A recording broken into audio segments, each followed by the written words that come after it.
address the poverty concerns of this country. Let no one underestimate the nature of poverty that is ravaging this country. Let no one also underestimate the expectations that citizens have that this government would begin to address their concerns. I know that a lot of my colleagues who are in this room will be speaking to specific items, so I would like to stop at this point on the issue and to really thank the Speaker, the Deputy Speaker, the leadership of the House of Representatives for organizing the Citizens Town Hall. We expect that the inputs made by civil society organizations and all those present here will be taken into serious account as the National Assembly finalizes the 2024 appropriation bill for assent by the President. Mr. Speaker, Mr. Deputy Speaker, leaders, and chairman of the committee, the clerk of the National Assembly, I didn't mention you at the beginning. I want to say thank you for this special opportunity and thank colleagues from the UK Foreign Commonwealth and Development Office for supporting the.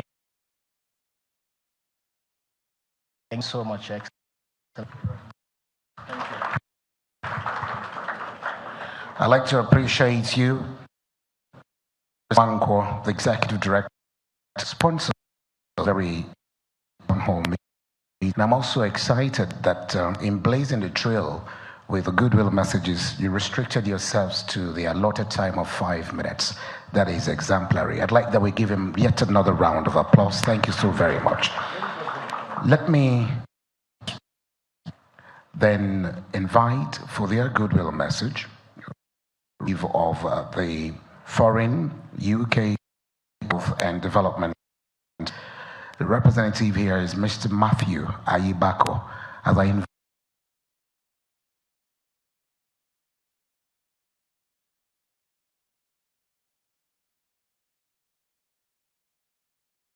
skip protocols and just go straight to your goodwill message. Can we please applaud him one more time? Thank you very much. Good morning, everyone. I would recognize the Speaker of the House of Representatives, the Deputy Speaker, my friend Honorable Julius, the Leader of the House, the Chairman and the committee members, and respect the other protocols. I wish to bring you greetings from the High Commissioner of the UK to Nigeria, Mr. Richard Montgomery, who is really committed to the work that the British High Commission continues to do with the National Assembly. We're really grateful that you've invited us to give a goodwill message at this very important event. As your partners, I think I'll keep this very brief and quick to just 3 quick points. The first is to commend the Speaker of the House of Representatives and your leadership team with the work you continue to do to strengthen Nigeria's democracy. We supported the work of the leadership in terms of the induction of the members from the very start back in June, and we continue to see your proactive work to make sure that the House of Representatives plays its important role to strengthen Nigeria's democracy, including the recent launch of the legislative agenda for the 10th House. So we want to commend you for the work that you continue to do, and other partners who continue to contribute to this work, such as PLAC, PEL, and other significance to today's event. We know that the budget was presented just last week, and the proactive nature in which the Speaker's office and the leadership of the House has done this demonstrates your commitment to fundamental principles of democracy, principles of citizen participation, of transparency, of accountability, of ensuring that there is inclusion in all processes of governance. And we think that this is really key and important to Nigerians' continued journey in strengthening democracy. I think the final point is to note that from the UK's perspective, we want to underline our continuing support for the important work of the National Assembly to Nigeria's democracy. We have been supporting the National Assembly for almost 2 decades now, and we will continue to do that as you play your critical role to ensure that the legislative arm of government in this country continues to ensure there is transparency and accountability. But more importantly, speaking to today's event, ensure that you are channeling the views of Nigerian citizens at every point within the higher levels of government processes. So thank you so much again for inviting us to witness this great event, and we wish you all the best with your deliberations today. Thank you. Thank you very much for keeping to time. Your Excellency, the Right Honorable Speaker of the House of Representatives, Your Excellency, the Deputy Speaker of the House of Representatives, otherwise today popularly called the People's House, distinguished honorable members, ladies and gentlemen. The next goodwill message is going to be coming from Dr. John Mutu from the Partnership to Engage, Reform and Learn, PERL, but is unavoidably absent and has sent a very good representation in the person of Barrister Edwin Onoja. I'd like that we welcome Barrister Edwin Onoja in his stead with a round of applause as he makes it here for his very brief goodwill message. 5 minutes and your time starts now. Thank you very much. Thank you, sir. Good morning, everyone. The Right Honorable Speaker of the House of Representatives and his deputy, honorable members here present, I crave your indulgence to stand on already established protocols. I stand here on behalf of Dr. John Mutu, the national team leader of PERL Engage Citizens, to sincerely commend the Right Honorable Speaker and indeed the leadership of the 10th House of Representatives for organizing the Citizens Town Hall meeting. This gesture for us reflects the Speaker's commitment and the 10th House of Representatives to an inclusive legislative process and development of our dear nation, Nigeria. This event marks a remarkable feat in the life of the nascent 10th House of Representatives. And why do I say this? This is because the last gathering, public gathering on the federal government budget like this was held was in 2019 for the 2020 Federal Government of Nigeria budget. That happens to be the first and only public hearing conducted by the 9th National Assembly. The fact that this Citizens Town Hall is happening barely a week after the presentation of the national budget, speaks to the fact that the Speaker is ready to expand, the civic space for broader citizens' engagement and participation in the budget and legislative process. As a governance program for us in PERL, we have been facilitating citizens' participation in the budget and planning processes since its inception. And at the same time, PERL have also been supporting critical committees of the National Assembly in the area of strengthening their capacity to be able to deliver effectively on their mandates. And PERL will continue to work and support the 10th to advance its mandate. PERL has continuously stressed the need for the effective utilization of public resources through the instrumentality of the budget. As for us, this will ultimately lead to the delivery of services which will enhance the living condition of the Nigerian citizens. It is my hope, and indeed the hope of PERL program, that citizens actors in this room will utilize the opportunity being presented here by the Federal House of Representatives to advance their positions on priority issues for a more participatory, transparent, and accountable budget and procurement processes across the tiers of government. I urge the leadership of the House of Representatives to not only sustain the momentum of this process, but to also ensure that citizens' priorities are factored into the 2024 budget. I thank you for the opportunity and have a fruitful deliberation. Thank you. Thank you very much, Barrister. I'm not indicting you, but you exceeded the 5 minutes with just a minute, and I'd like to thank you for that. Thank you very much. Your Excellency, please, standing on the existing protocols, I'd like to, at this point in time, invite the Chief Admin Officer and Chief Finance Officer of the National Assembly, the Clerk to the National Assembly. I'd like to invite Alhaji Sani Magaji Tambuwal, FCNA, to please give us his own goodwill message at this point. The Clerk to the National Assembly, sir. Please, a round of applause for him as well.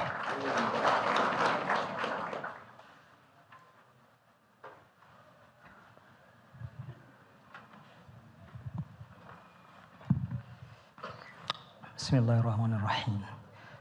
Speaker of the House of Representatives, Right Honorable Tajuddin Abbas, PhD, the Deputy Speaker, Right Honorable Benjamin Kalu, the Chairman, the Leader of the House, the Chairman Appropriation, members of the House of Representatives, please permit me to stand on the existing protocol. It's my singular honor and privilege to be here to present my goodwill message to the citizens' town hall engagement for 2024 budget. At least at now, let me begin by appreciating the Right Honorable Speaker Tajuddin Abbas, PhD, and the entire membership of the 10th of House of Representatives for organizing this town hall meeting on the 2024 budget and appropriation process and invite me to participate in the same. Indeed, a privilege to be in your midst this morning to exchange thoughts of the national budget and the appropriation process.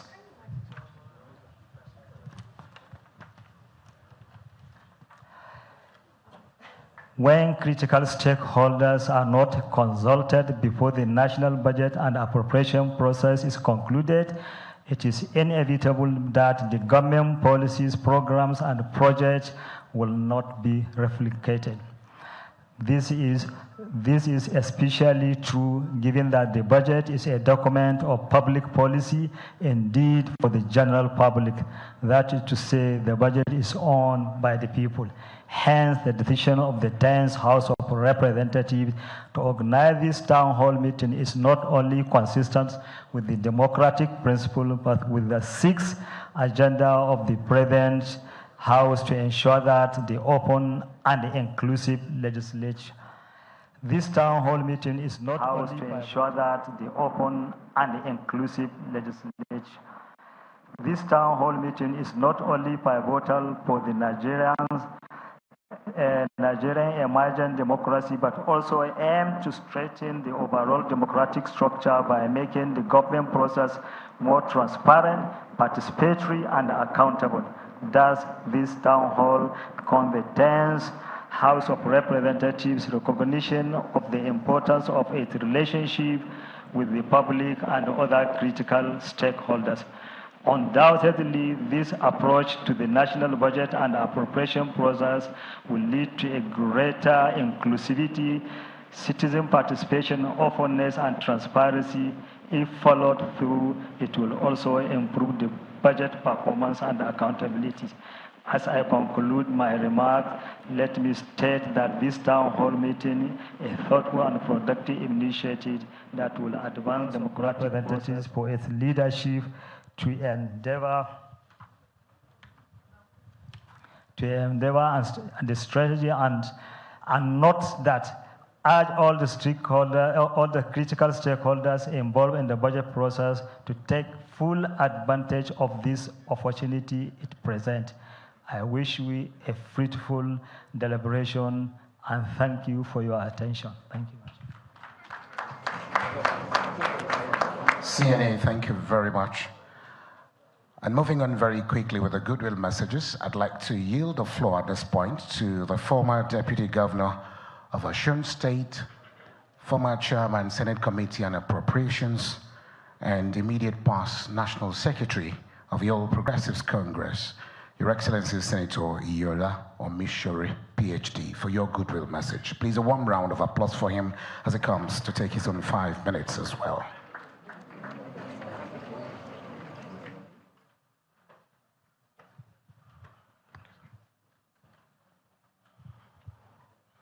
Yeah, good morning, Mr. Speaker, Deputy Speaker, Leader, and membership of the House of Representatives. My message this morning is going to address the crystal issue of blackmail that's always about National Assembly members. In the last, since we left National Assembly, the public has not been well educated about what members and senators are supposed to do in National Assembly. The 1999 budget, Section 80, states clearly that there be a consolidated revenue fund, that all monies must go to that account, and that no expenditure must be made without the act of National Assembly. When further, Section 81, that stated forth that the power of the purse resides in National Assembly.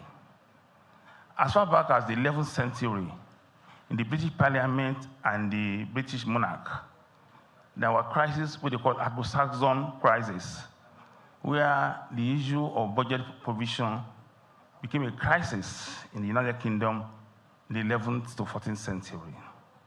They now came to a resolution that the power of the sword and power of the purse cannot be given to one person, to member. They now resolved that the power of the sword goes to the British monarch, and the power of the purse goes to the Parliament, which is National Assembly in this circumstance. So when you hear people saying padding is an embarrassment language, and Nigerians, they like to blackmail. They went to town, they are padding budget, no padding. What is padding? There's nothing like padding. The executive led by Mr. President, in that section 81, stated that the president will bring forth estimates. What we have now is estimates of 2024 provision budget. The National Assembly, in their act, we give the Nigerian public, we give the president, everybody, the budget of the federation. That is the difference. But a lot of people, because during the military regime, over the years, you have constancy of the executive and judiciary, no National Assembly. So people are not used to it at all. And the third arm of democracy is National Assembly. You can't do it. Without National Assembly, there's no democracy in any country. And without the power of the purse, no National Assembly democracy. So I want the partners to know, and CSOs too. But some civil society organizations, out of ignorance, they miseducate the public and confuse the public as well. And Nigerians, with due respect to them, most of them are lazy. They get it sunk to their brain and start making noise of party. In the last few days, I've been hearing on television stations, is there any party this year? These are ignorant talks. And Nigeria celebrates ignorance a lot. So I want you from today, let everybody be educated. That's not like padding in Nigerian budgeting system. And let it get to everybody once and for all. This power resides in National Assembly. The president comes with estimates. And let me explain to you what it means. It means that National Assembly has 109 senators and 360 representatives. That is, every member of National Assembly will look into the budget and see whether this budget satisfies the aspirations of their constituencies. That is why the power resides them, Section 80 of the Constitution. 88 now went further to say the power to oversight is in National Assembly. If you don't give a budget, you can oversight. So I want to appeal to all our civil society others, our partners, UK, IDA, Planner, UNDP, to understand that it's better for us to understand the rudiments of budgeting and democracy in any nation. If that is resolved, I'm sure most of these misappropriation, misgivings are not, we pass budget on it. Because the moment you put a clad or a blackmail on a project becomes inevitable. You might the process is faulted for beginning. You don't believe in it. So it is for us to know that the budget of the nation is only given until it's passed by the Act of Parliament. Thank you. Thank you.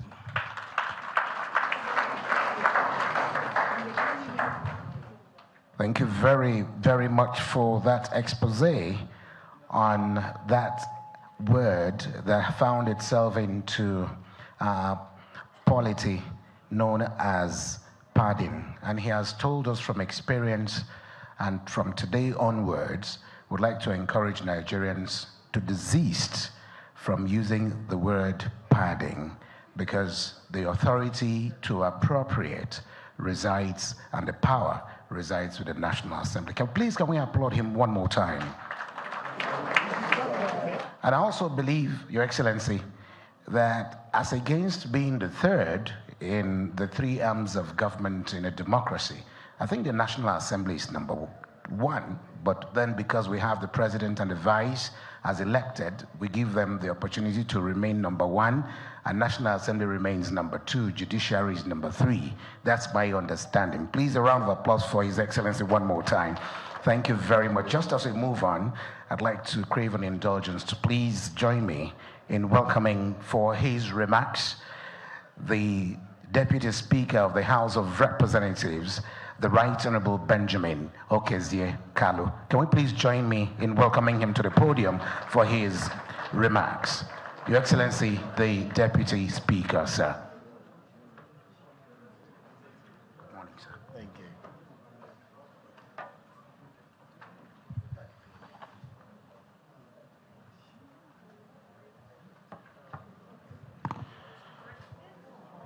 The Speaker of the House of Representatives, Right Honorable Tajuddin Abbas, PhD, my brother, my friend, my boss, Yan Zhao.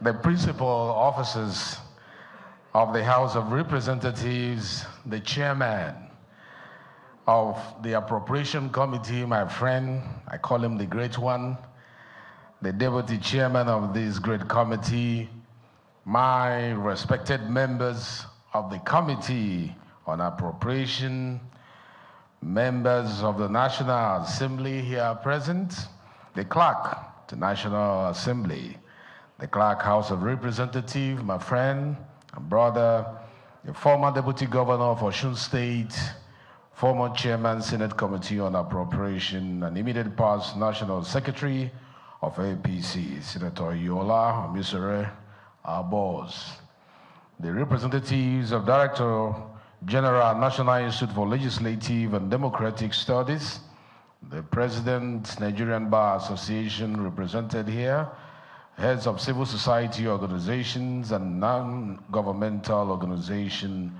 development partners, my distinguished resource persons, distinguished participants, gentlemen of the press, ladies and gentlemen, I am honored to stand before you today at this important citizen town hall on the 2024 budget and appropriation process. This event is a testament to the House of Representatives' commitment to transparency, to accountability, and most importantly, the active participation of citizens in the legislative process, which is a very fundamental part of our principles of democracy. I must commend the leadership of the House of Representatives, particularly my friend and brother, the Speaker, Right Honorable Abbas Tajuddin, for the foresight and dedication in organizing this town hall. Wonderful initiative, I must say. And truth be told, a lot of wonderful initiatives have been coming from your beautiful brain. We are proud of you. Your PhD is not for nothing. We commend you. My appreciation also goes to the Committee on Appropriation. I know and I was aware that you're not going to fail us when you were given this responsibility.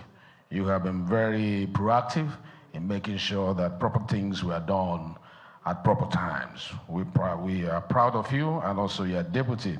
And our partner organizations, UKID, who is interested in partnership, who is interested in prosperity and progress. And we have seen you do one or two things around that shows what you believe in. Partnership to engage, reform, and learn, Pearl. We recognize also Policy and Legal Advocacy Center, PLAG. I've cited one of the development partners here, a good friend from CAS. We also commend what you are doing for the legislature and the democracy in Nigeria. Your contributions have been quite invaluable. The budget plays a crucial role in guiding our nation's journey. And it does that by determining priorities and allocating resources. Therefore, it is essential that the budgeting process is transparent, that the budgeting process is inclusive and reflects as well the needs and aspirations of our citizens. This town hall provides a unique opportunity for all citizens to understand the details of the 2024 budget, engage in meaningful dialogue with their elected representatives, and provide valuable feedback, which is going to be the tool with which the National Assembly will leverage in making sure that these estimates will now become an act of Parliament when it becomes the Appropriation Act. I encourage each of you to actively participate in this process, ensuring that your voices are heard and that your voices are considered. The year 2024 presents us with unprecedented challenges and uncertainties, and you are aware of it, that it is happening both globally and locally. Nigeria is not an exception to these. Factors such as the war in Ukraine has an impact on us. Global inflationary pressure has an impact on us. Disruptions in the supply chain have placed immense strain on economies worldwide, including ours, our very own Nigeria. However, despite these challenges, the government remains committed to crafting a budget that addresses the pressing needs of the Nigerian people. The focus will be on strategic investment in defense, strategic investment in security, health, job creation, poverty reduction, food security, infrastructure development, and education, among other key factors. Furthermore, the government exemplifies a strong commitment to fiscal responsibility with a projected budget deficit of 9.18 trillion naira, equivalent to 3.88% of the GDP. This figure stands significantly below the 13.78 trillion naira deficit that was recorded in the year 2023, demonstrating financial management. And I commend the executive for presenting an estimate that is an improvement from what it used to be. I have full confidence that the House of Representatives, under the leadership of the Speaker, its dedication to the welfare of the citizens, will scrutinize and ensure that the 2024 budget is a responsible and effective utilization of public resources. To my fellow citizens, I urge you to actively engage in this budgetary process. Your insights and perspectives are invaluable in shaping a budget that truly serves an interest of Nigerian populace. Thank you for your time and commitment to the development of our great nation. God bless you, and God bless the Federal Republic of Nigeria. Thank you very much.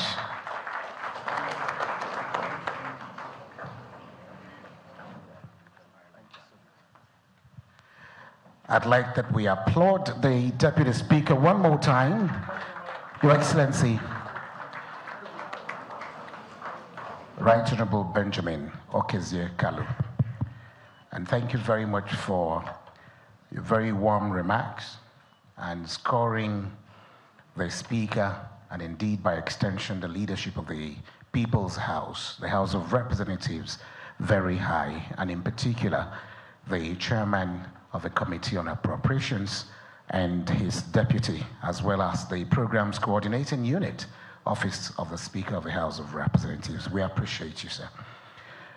The Speaker of the House of Representatives once said, and I quote, that the 10th House of Representatives has been called to serve at one of the most challenging times of our constituents and nation.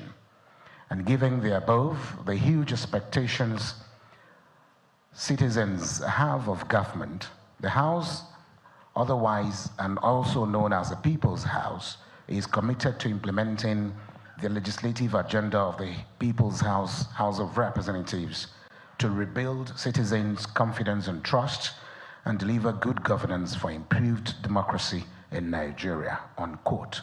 Those are the words of this indefatigable visionary leader.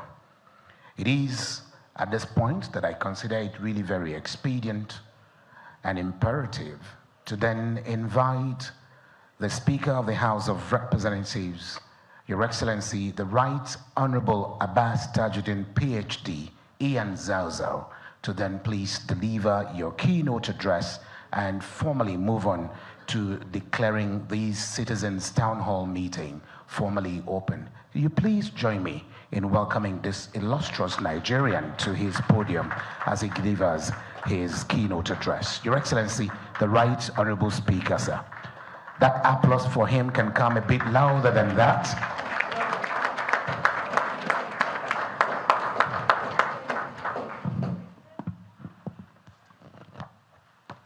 Please sit down.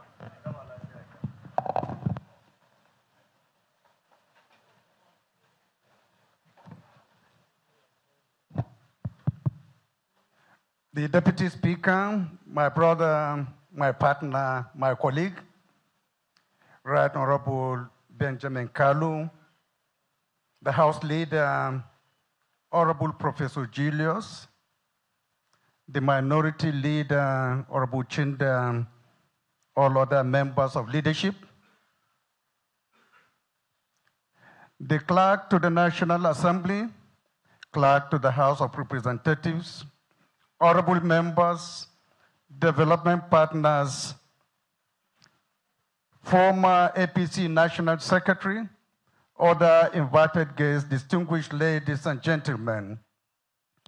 It is with great pleasure that I present the keynote address on the 2024 Appropriation Bill at the Citizens' Town Hall. You recall that during the budget proposal presentation by the President, I promised that the House could convey a town hall in line with our legislative agenda to harness public input and opinion. This event represents the fulfillment of that pledge. I consider today's meeting highly relevant to deepening democratic governance and strengthening public financial management. The town hall provides a platform for direct engagement between legislators and citizens, focusing on matters related to the national budget. This is crucial to enhancing the transparency of government spending. It also allows the public to be more informed about how public funds are to be used, and by so doing, build a greater trust in government institutions. More importantly, however, this town hall will allow the National Assembly to understand citizens' needs better and explore ways to address them through the budgetary system. The relevance of this interface is best understood within the larger context of diminished public trust in government institutions in Nigeria and all over Africa. The Afrobarometer study across 36 African countries in 2014 and 2015 on the theme, Do Trustworthy Institutions Matter?, found that people express more trust in informal institutions such as religious and traditional rulers than in the formal executive agencies of the state. Public trust in parliaments and electoral institutions was lowest across 36 countries. Similarly, the Open Government Partnership found that Nigeria provides few opportunities for the public to engage in the budget process. In 2017, it ranked Nigeria 13 out of 100 points. Poor ranking was due to the dominant role played by the political elite and government bureaucrats in the budgeting process. While some progress has been made since 2017, many traditional challenges remain. The most notable is the absence of functional government mechanisms that show how citizens' input informed the budget-making process. This town hall represents a major step in changing the narrative. As indicated in our legislative agenda, we are the people's house. As such, we firmly commit to strengthening public engagement and seeking inputs into the budget process, starting with the pre-budget statement, executive budget proposal, budget debate, through public hearings in the legislature, and implementation, monitoring, and reporting of the budget. In the last few months, we have engaged various sections of civil society in some of our core activities, including analysis of the MTEF of our core activities, including analysis of the MTEF and sectoral debates. These forums demonstrate our willingness to introduce and support feedback mechanisms and seek public input in the 2024 appropriations. Honorable colleagues, greater citizens' engagements requires action, not just by the legislature, but more so by the executive. The Nigerian National Action Plan 2017 to 2019, under the Open Government Partnership, identified the Federal Ministry of Budget and National Planning as the lead institution, with other government organs and agencies and the civil society as support institutions. This places the burden for improving public participation in the budget, largely on the executive. Some of the ways to achieve this include regular publishing of MDA budgets and quarterly and annual budget implementation reports on their websites. Annual publishing of a comprehensive citizens guide to the budget, conduct of annual citizen satisfaction survey, and timely publication and dissemination of all key budget documents to facilitate citizens' participation. The House of Representatives has taken the lead in facilitating greater citizens' participation in budget process, and I challenge all MDAs to do the same. On our part, the House will review the Fiscal Responsibility Act 2007 to strengthen existing provisions, to improve access to information and public consultation during all phases of the budget. Specifically, we'll amend the FRA to require and define public participation explicitly in any budget engagements. Honorable colleagues, your participation in the town hall meeting underscores the essence of democracy, the power of the people to engage actively in governance and decision-making processes. You are invited to closely examine the 2024 budget proposal as presented to the National Assembly by Mr. President. As representatives of the people, it is our duty to ensure that the annual appropriation reflects the needs and aspirations of every Nigerian citizen. We are acutely aware that so many Nigerians are grappling with the challenges of soaring inflation.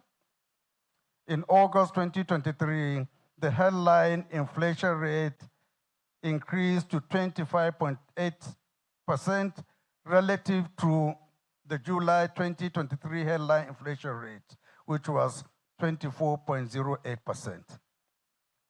The food inflation rate was 29.34% on a year-on-year basis, which was 6.22% points higher than the rate recorded in August 2022.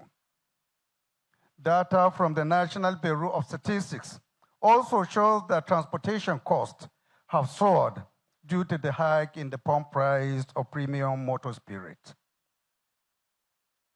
I wish to assure all Nigerians that the President, His Excellency Bola Ahmed Tinubu, GCFR, and the National Assembly are committed to addressing these hardships. The top priorities of the 2024 appropriation bill, as stated by Mr. President, are national security, local job creation, and poverty reduction. As a result, he labeled it the budget of renewed hope. I call on all of you to support the aspirations of this budget and suggest ways through which the National Assembly can strengthen the proposal to deliver better economic growth and development. Your contributions must go beyond mere criticisms to constructive and evidence-based suggestions on how we can improve the budget process and make the budget more responsive to the needs of all Nigerians. The full involvement of the House Committee on Appropriation is deliberate in view of their role in the overall budget process. The chairman and his members have been enthusiastic about this engagement and have actually included it in their work plan. I commend this commitment, and I'm confident that the input from this interaction will be considered in the committee's final report to the House. Going forward, we will sustain this initiative. We believe this process should start before the budget is presented to the National Assembly. This is critical to ensuring that the budget becomes the people's budget. We expect that the 2025 budget will be discussed at the constituency level to ensure greater inclusion and engagement with diverse stakeholders at the grassroots level. My fellow compatriots, I appeal that your interest in the budget does not stop here. I urge you to follow up with the oversight supervision of the implementation process after passage. Your full participation can go a long way in strengthening and enhancing legislative oversight. We will leverage our expertise to ensure that the budget implementation and legislative oversight. We will leverage our expertise to ensure that the budget implementation aligns with legislative intent. On behalf of the leadership and members of the House of Representatives, I express our gratitude to our partners for their support in convening this Citizens Town Hall. Specifically, we are grateful for the continued support of the Policy and Legal Advocacy Center, PLAC, the UK Foreign, Commonwealth and Development Office, and the Partnership to Engage Reform and Learn, PAL. We look forward to continuous partnership on critical issues of governance. Dear colleagues and fellow citizens, it is my honor and privilege to declare this town hall open as I wish us fruitful deliberations. Thank you. May God bless the Federal Republic of Nigeria. Thank you. And now the great round of applause for the helmsman of the People's House, the House of Representatives, His Excellency, Right Honorable Abbas Tajuddin, PhD, Ian Zazel. Please, another round of applause for him. Thank you very much. Thank you very much. Please be seated. This actually sets the tone for the interactive session.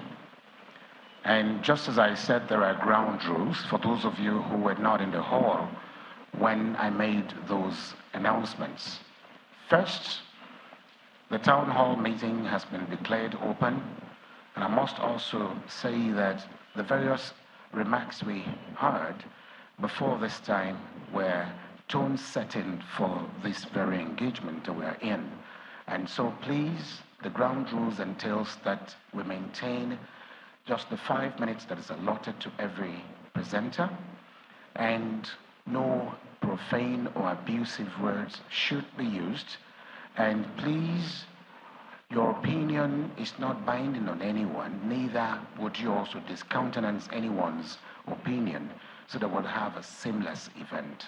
I must also tell us that we are live on Channels Television, so we must also bear that in mind and ensure that we stick to the ground rules.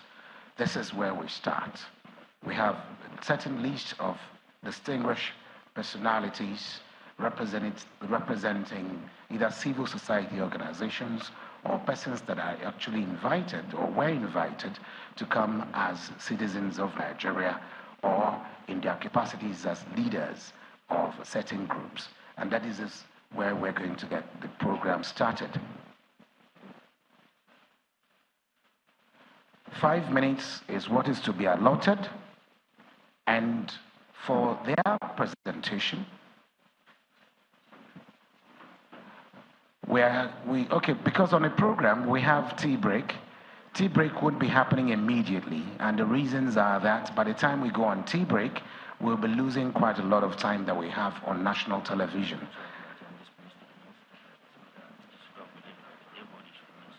Please, because of the exigencies of their offices, we do not expect that we're going to be able to have the speaker and the deputy speaker stay with us till the end of this program, but the chairman appropriations and his members, deputy and members, will carry on with this interactive session. And in the light of that, please, everyone else is expected to remain seated. The speaker has also pleaded with us to speak to the members of the House of Representatives that your presence here is of great importance to the success of his town hall meeting, and so he's not expecting that you give him a walk. He's expecting that you stay put and make very laudable and invaluable contributions to what we're doing here. So we'll be excusing the speaker and the deputy speaker, leader of the House, in fact, principal officers, and the chairman of appropriations. But just before they take their leave, we'll take the group photographs in this order. First, Speaker and Deputy Speaker with the leadership of the House of Representatives, Chairman of Committee on Appropriations and Deputy, Clerk to the National Assembly, Clerk, House of Representatives, and Senator Iyolo Mishori and our resource persons will be the first. So can we please have the Speaker? I think you can dismantle our podium, and ours can also go down.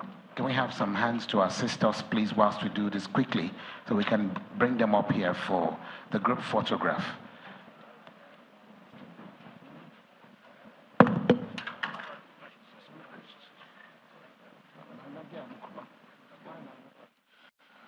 You're watching a live broadcast of the Citizens Town Hall on the 2024 budget and appropriation process, organized by the House Committee on Appropriations and the program coordinating units of the Office of the Speaker in collaboration with the Policy and Legal Advocacy Center, Black. All submissions have been received from members of the House and resource persons, as well as the leadership of the National Assembly, the House of Representatives specifically, the Speaker and the Deputy Speaker. Some of the submissions they made here point to the need to avoid wastage, focus on development, and avoid repetition of items in the budget. And this is something that's happened just about every year, which has affected the country's budgeting process, where you find that items that were budgeted for the previous year find their way into the preceding budget. But most importantly, one of the things talked about here was from the former chairman, House Committee on Appropriations, who was also a former National Secretary of the All Progressives Congress, Senator Iyolo Mishori, who talked about budget padding, and rightly said that the power of the purse belongs to the National Assembly, who have the right to input and take out anything from the budget. And I was reacting to concerns with regard to budget padding, which was made quite popular some years ago, insisting that National Assembly is legally allowed by law to add or subtract from the budget.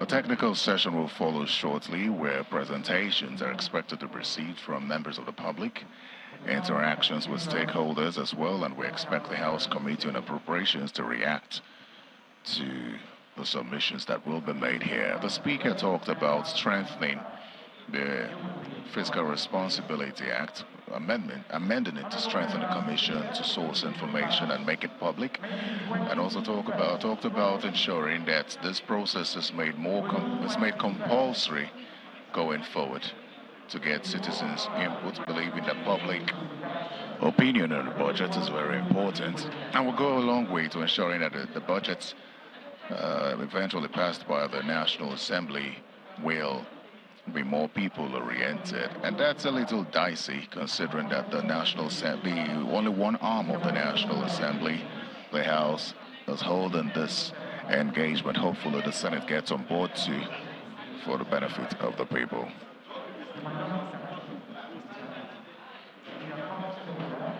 Please, photographers, let's be very smart with this. Thank you very much. Honorable members that are in this batch, please excuse us as we bring the next batch of honorable members to take their turn with the pictures. Meanwhile, development partners, but first with PLAC, the sponsors of this program. After this, PLAC and all other development partners, hold on just immediately after these honorable members.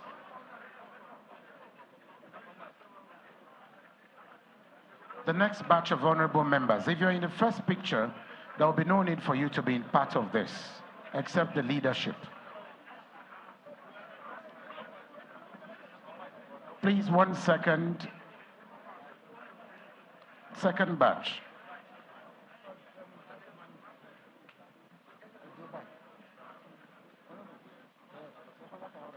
I think there's a need for a third batch quickly.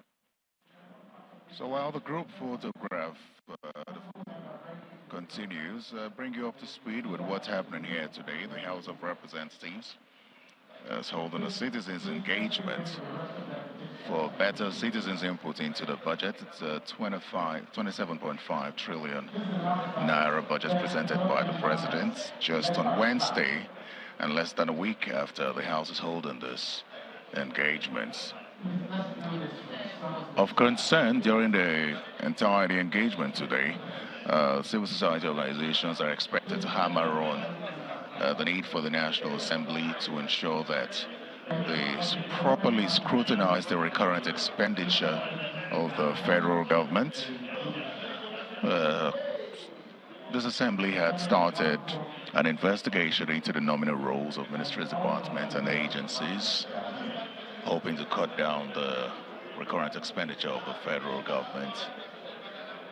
Another area of concern. It's been revealed that there are agencies of government who do not generate revenue but expend more than is expected of them. And there are those who also make a certain amount of money and expend all the money, contravening the law.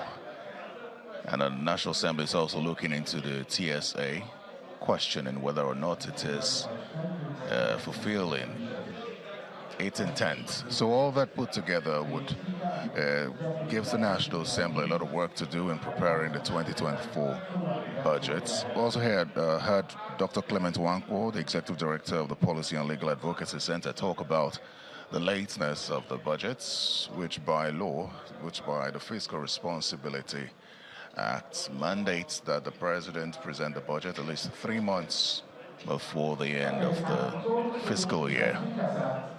The President was presented, the budget was presented rather, less than 2 months to the end of the fiscal year. The past budgets were presented in October, especially the last 2 budgets by former President Muhammadu Buhari. The National Assembly, we understand, will take a break for the next 2 weeks from plenary to allow its committees carry out the budget defense process. Also to mention that the House of Representatives increased the number of its committees this year. One of the reasons is for this, to ensure proper oversight and speedy engagements, especially with the budget. Please, let's have all this. Please go up, go up, go up. Thank you very much. Please, can you enhance this microphone very quickly? It's not. Enhance, please, the volume. Volume of mic. I recognize Honorable Fatima Talba. Hajia Lami Adamu Lau is a national president, National Council for Women's Societies, and she's here with her members. Thank you.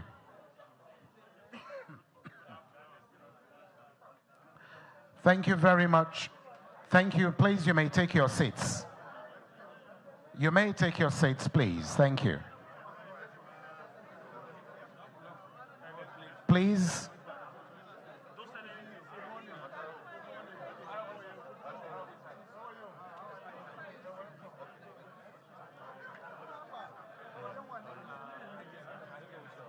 Please, let's pave way for the...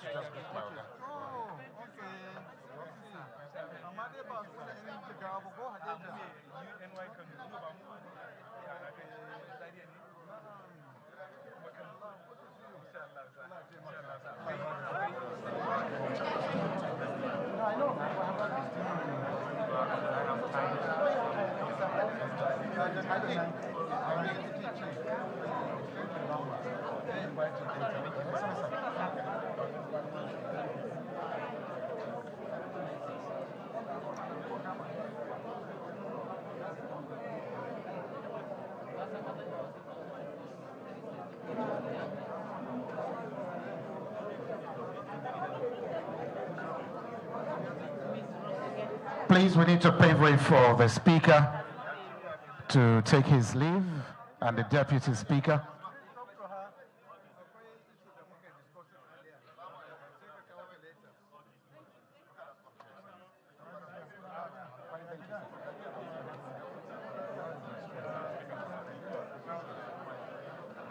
Please, let's pave way for the Speaker and the Deputy to take their leave. And the interactive session will start immediately. Please, can we pave way? Can we move a bit? Engineer, down, please, down.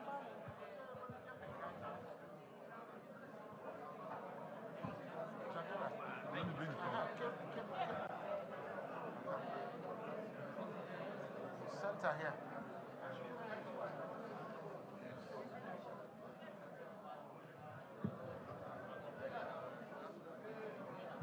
Please, let's settle down so we can get these aspects. Mr. Chairman of the Committee on Appropriations and your Deputy, Honorable Abakar Kabir Bichi, Honorable Igarowe Iduma Engwa, members of the House of Representatives Committee on Appropriations, distinguished ladies and gentlemen, can we please settle down so we can get these interactive session underway? Honorable members, members of the civil society organizations that are here, the various interest groups represented at these occasions. The time we have on the national television is far spent, and we need to please make sure that we get these underway with the kind permission of the Chairman, House Committee on Appropriations. First, can we have some quiet, please? We plead with you. Please, one house. Honorable members, may I also plead that if you must have your conversations You can do that in tones so that we have a seamless town hall meeting. One house, please, honorable members. Please, if you must have any conversation and it must be done within the hall, please observe that this is a town hall meeting and that we need people to stay focused and we need your attention. Mr. Chamberlain and your friends, can we please sit down or step out so that we can just continue with these conversations that are of national interest? Thank you very much. The convener of this event, the Chairman of the House Committee on Appropriations, Honorable Bakar Kabir Bichi, the Deputy Chairman, House Committee on Appropriations, Honorable Igariwe Iduma Enwo, members of the Committee on Appropriations of the People's House, the House of Representatives, our resource persons, particularly the Professor Adetula from University of Jos and Senator Iyola Omishure, PhD, very distinguished members of civil society organizations, ladies and gentlemen. We'd like to get the interactive session underway, and to do this, the very first to present and must also observe the 5 minutes that's been allotted graciously by the convener of this program, the Chairman House Committee on Appropriations. We'd like to invite Mr. Clement Nwankwo, Executive Director, PLAC, sponsors of this program, to take the very first shot. Can we please invite Mr. Clement Nwankwo with a warm round of applause. Mr. Nwankwo, please. PLAC. If he's not here, we'll take the very next. And the next is the representative of the Executive Director, PERL, Partnership to Engage, Reform and Learn, represented here by Mr. Barrister Edward Onoja. Barrister Edward Onoja, if you're still in the hall. If he's not ready with his presentation, we'll invite Nasir Ibrahim, the Director, National Assembly Budget and Research Office, NABRO. Nasir Ibrahim. Do we have a representative? If he's not here, would invite the Director General of NILS. I do know that he's engaged in another program at the NILS permanent site, and we were told that a representation was sent. Do we have the representative of a DG NILS? If he's not here, may I invite the President, National Council for Women Societies, Hajra Lami Adamu Lao. Please, for your presentation. And 5 minutes, and the moment you get on the podium, your time starts counting. We're very strict with time because we are still live on Channels Television Network. 5 minutes. A very good afternoon. The Honorable Speaker, Deputy Honorable Speaker, permit me to stand on existing protocol, please. I'm representing the National President, National Council for Women's Societies. My name is Hajja Binta Ibrahim. I'm the second Vice President of the Council. 5 minutes given to us, we quickly rush on what we have on ground. Some of the issues that concerns us women include adequate budgetary provision for the Ministry of Women Affairs to effectively implement gender programs, restoration of subvention to the council. We have been operating all this while without subvention, and I'm very sure you know the impact of what women can do. National Council for Women's Societies has membership in all the 774 local governments, and all programs channeled through the council reaches the grassroots. Thirdly, we have adequate budgetary for provision of full implementation of WAP laws. Also, a budget that can sensitize to the plight of ordinary Nigerian citizens, address the issues of widespread poverty while entertaining insensitive and huge cost of governance. How does the budget address the issues of increasing debt burden and failing value of the naira? We need to get some answers from these questions, please. What provision has been made to address gender poverty? How has the budget answered to the impact of subsidy removal on vulnerable groups? The challenges of climate change have implications for the welfare of families. What provision has been made to cushion this effect of climate change? Women are bearing the brunt of insecurity.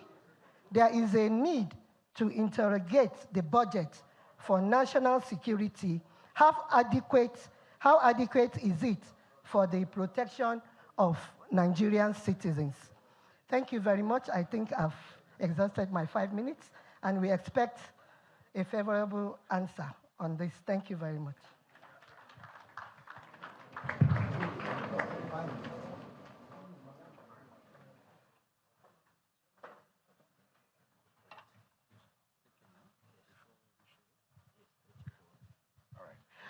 Thank you very much, the President's National Council for Women's Societies.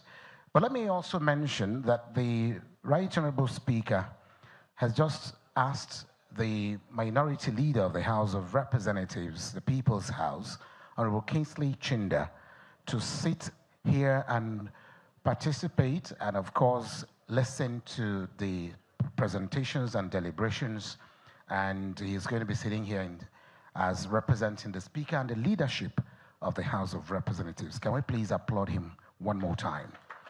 Just before we invite our resource persons, it is very imperative that we invite the Deputy Chairman, House Committee on Appropriations, to please come and give us an expose and set the tone for these engagements that we are seated here for. May I, in the light of that, with your kind permission, Mr. Chairman, invite the Deputy Chairman of the House of Representatives Committee on Appropriations, Honorable Igariwe Iduma Enwo, to please come to the podium. A warm round of applause for him, please. Thank you very much.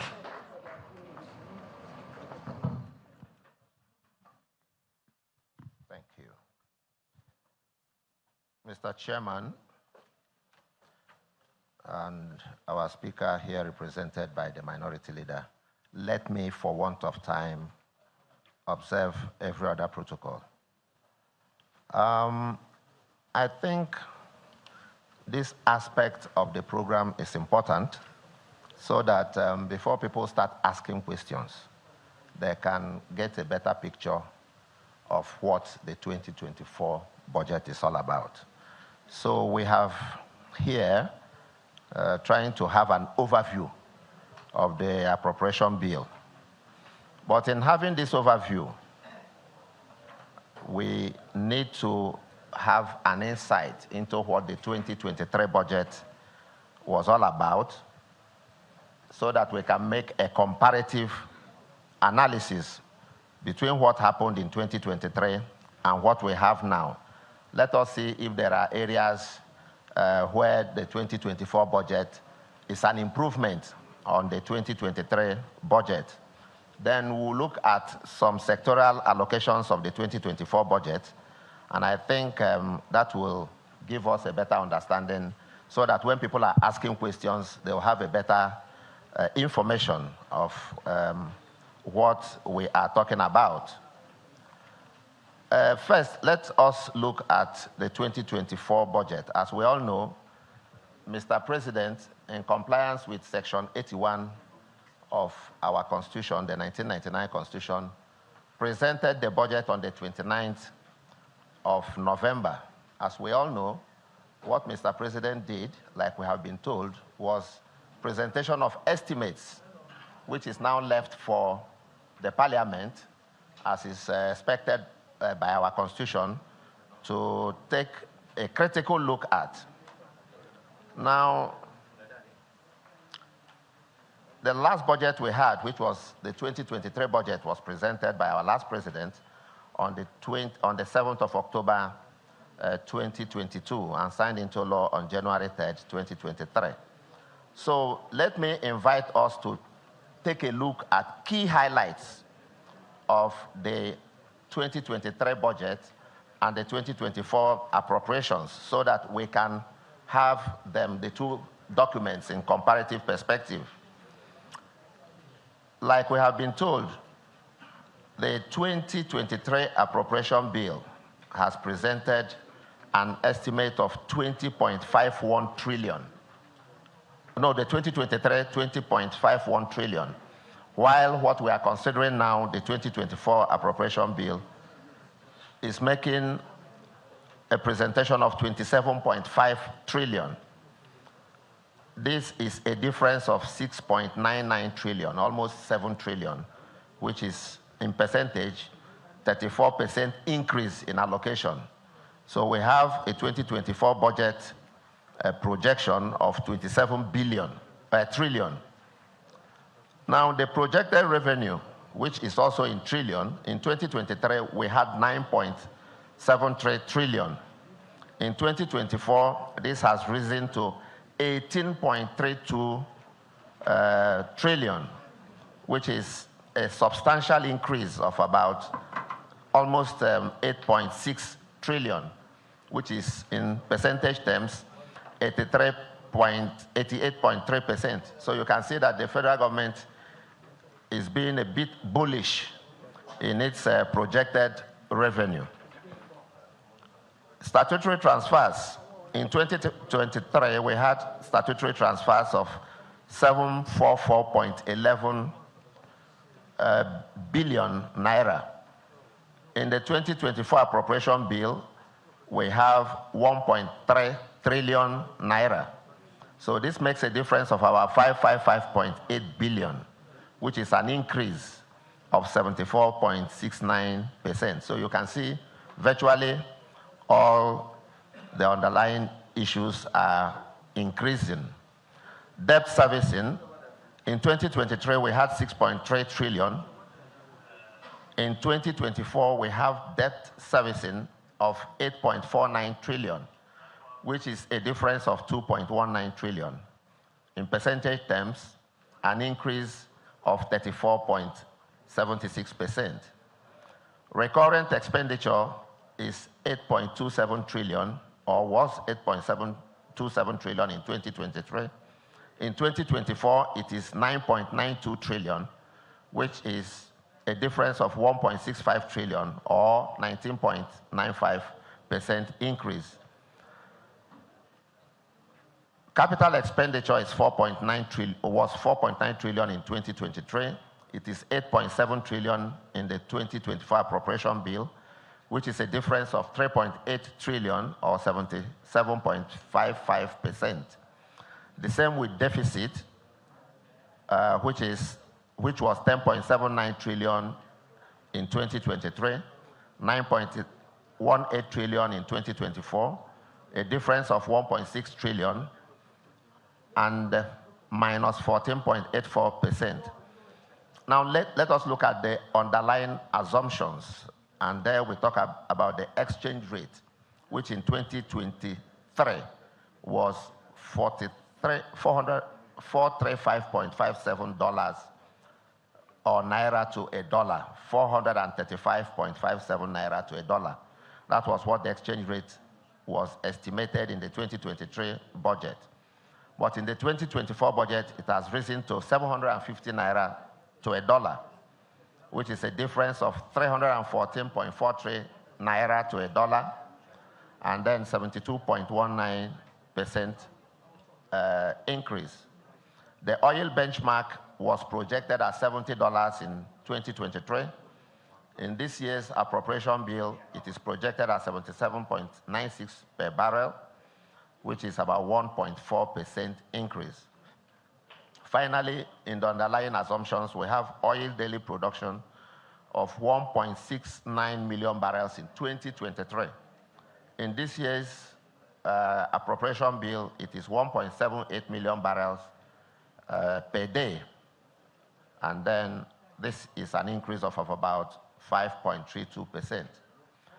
So let us have some explanatory notes so that we can understand all these raw figures I just reeled out. So in summary, the budget expenditure of 27.5 trillion represents the highest in Nigeria's history and is partly funded by expected revenue of 18.32 trillion naira. The projected budget estimate increased from 20.51 trillion in 2023 to 27.5 trillion in 2024, representing 34% growth. The non-debt recurrent expenditure of 9.92 trillion in 2024 remains the largest item in the budget. That's the non-debt recurrent expenditure, 9.92 trillion. The recurrent expenditure has increased from 8.27 trillion in 2023 to 9.92 trillion in 2024, representing a 19.95, almost 20% increase. So it's important that we take note of these comparative differences between the 2023 budget and what we have now in 2024. Now, let us look at sectoral allocations. In sectoral allocations, we are talking about what is going to every sector of the economy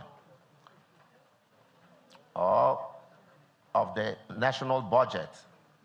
Now, defense, as usual, is having the highest allocation of 1.5 trillion, which is 5.7% of the allocation. This is the highest. The second highest is the Ministry of Education, which has 1.2 trillion, or 4% of the entire allocation. So education comes next after defense. Third is health and social services, which has about 976 billion naira, 976.8, which is about 3.6% of our national budget. That's the third. The fourth is the police.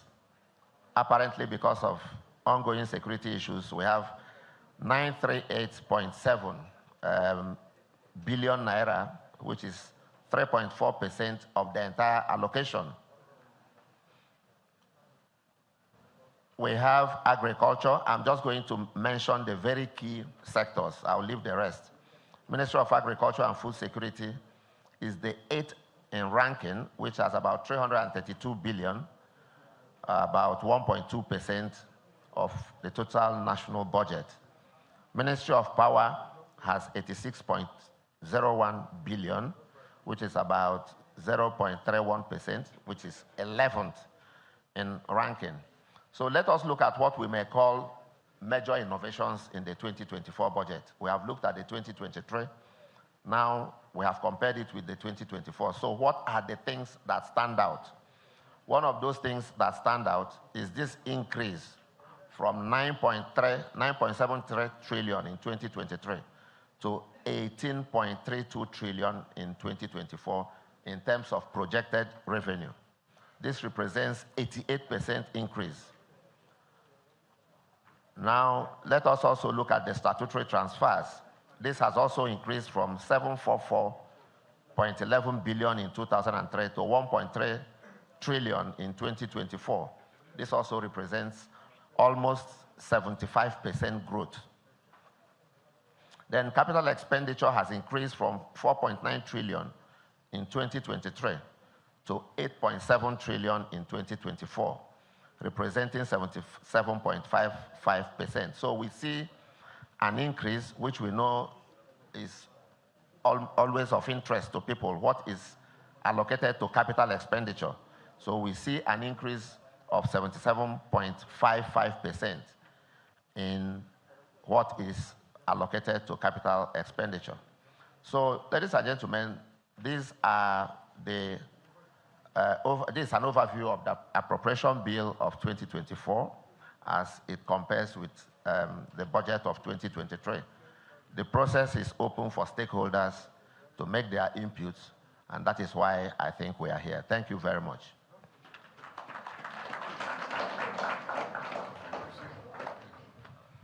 Thank you very much, Deputy Chairman, People's House, House of Representatives Committee on Appropriations. Thank you.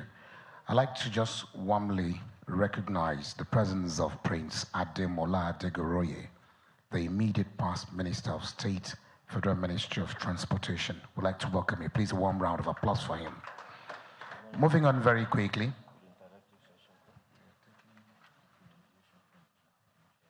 The very first presentation from our resource persons is going to be that of His Excellency Senator Iyola Omishore, PhD, former Chairman, Senate Committee on Appropriations, former Deputy Governor, Osun State, and immediate past National Secretary of the All Progressives Congress. I'd like that you join me in welcoming him to the podium for his presentation. Senator Iyola Omishore, sir.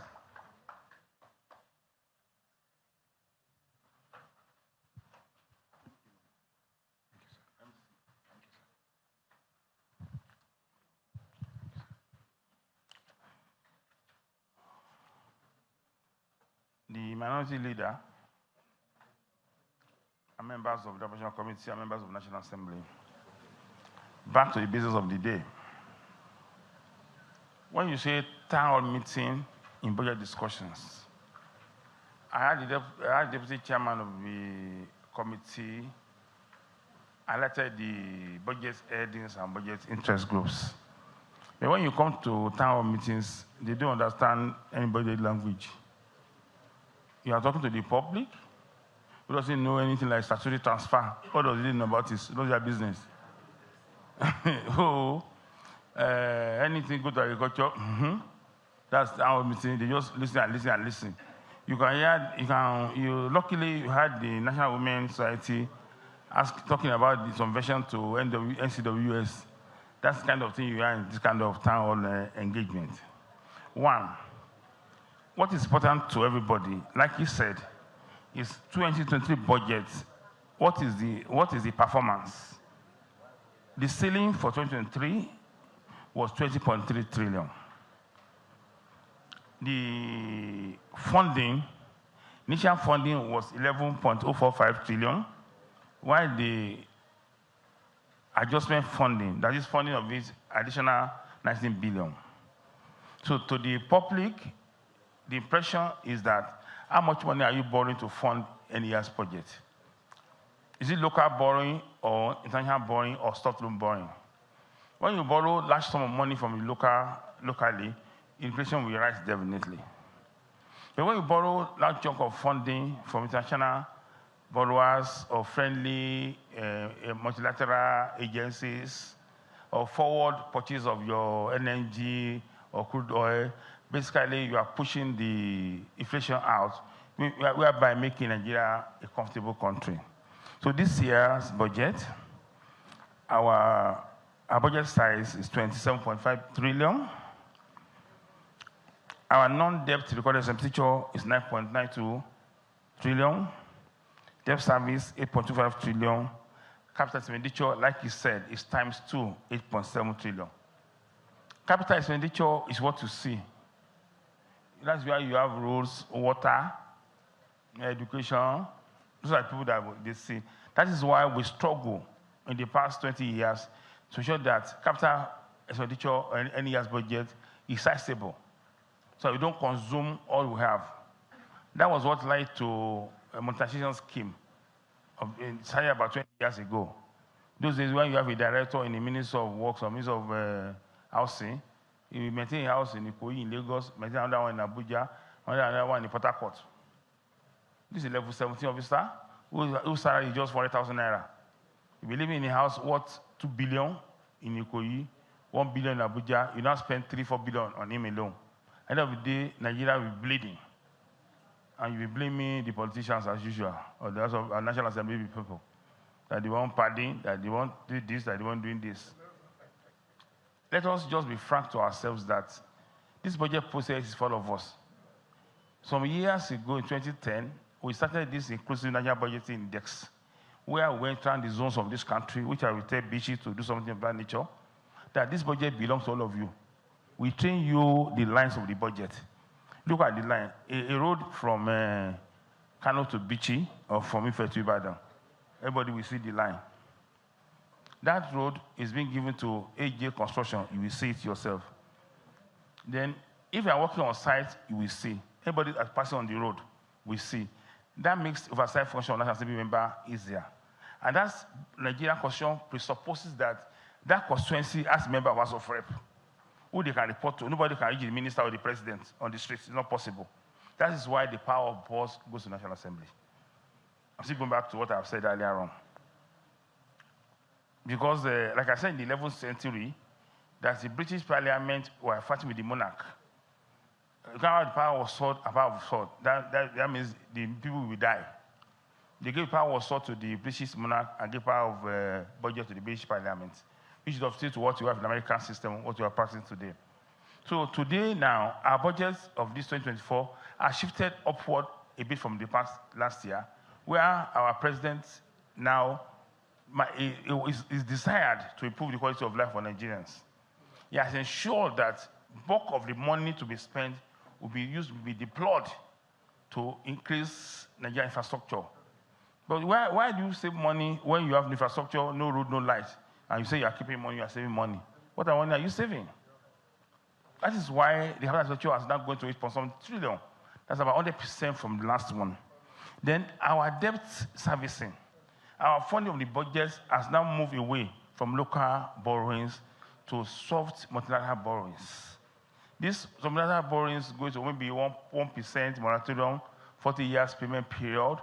That means the local inflation around us will really induce. So the burden of the budget, the burden of fuel subsidy removal, the burden of regulation of tariff or electricity will now not be borne on our members, but be borne by the government, their parastatals, and their way the cushion effect of Nigeria. We are all aware that subsidy has been removed. People are striving for the regulation of electricity meters, but you can't just expose everybody to the public. The foreign exchange, dual exchange rates have been tried to be abolished. So these are the signals that's making that show that the budget mainly is all comes to people. It's not how much we transfer. He said, such transfers are first-line charges, which all of you knows. And these are UBEC, NGC. These are parts of the National Assembly. It's beyond National Assembly making. So it's not that any money has gone to anywhere. So these are issues that the budget will address. So I want to educate our CSOs, our partners here who are everywhere, to tell the public, to tell everybody, invite them to go to the books and documents. This budget, I'm sure up to today, Bichi, is still on website, Abi. We always put it on website. You can access it. Federalgovernment.gov, nationalassembly.gov. You can get the budget of Nigeria on the website. It's not hidden. So the issue of anybody paying anything does not even arise. And like I said earlier in my goodwill message, when you taint a process, it becomes incredible. A process tainted, incredible process cannot be believed. So it's better for you to have an open mind to a process than tainting it and make it unbelievable. That is why we have to educate our public, our people, that these people are within the ambit of law and doing their jobs. Section 80, 81, and 88 was very clear on those of National Assembly, and that makes it easier for us to know where we are today. Now, since last 2023 and this year alone, the non-oil revenue gathered has been more than 7% of projections, which is quite encouraging. There are more people in the tax net now, not really much people of taxes, but that's encouraging for us to fund our local expenditure. Our financing deficit, our GDP ratio has increased. Our financing deficit has been within and outside the regular thing, which is making the pressure on the Naira reduced.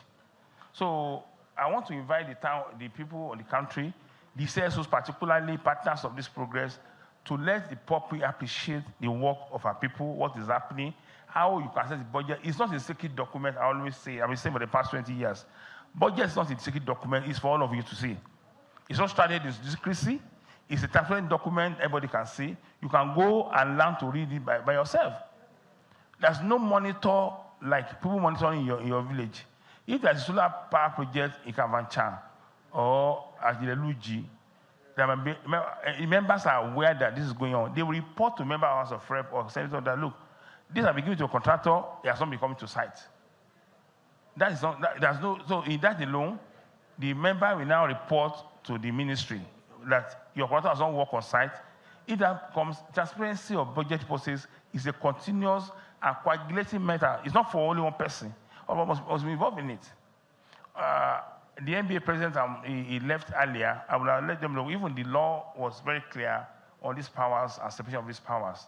So I want to implore the public and the Nigerian public to share understanding, to study and not to assume. Don't assume by yourself and don't be lazy by anything.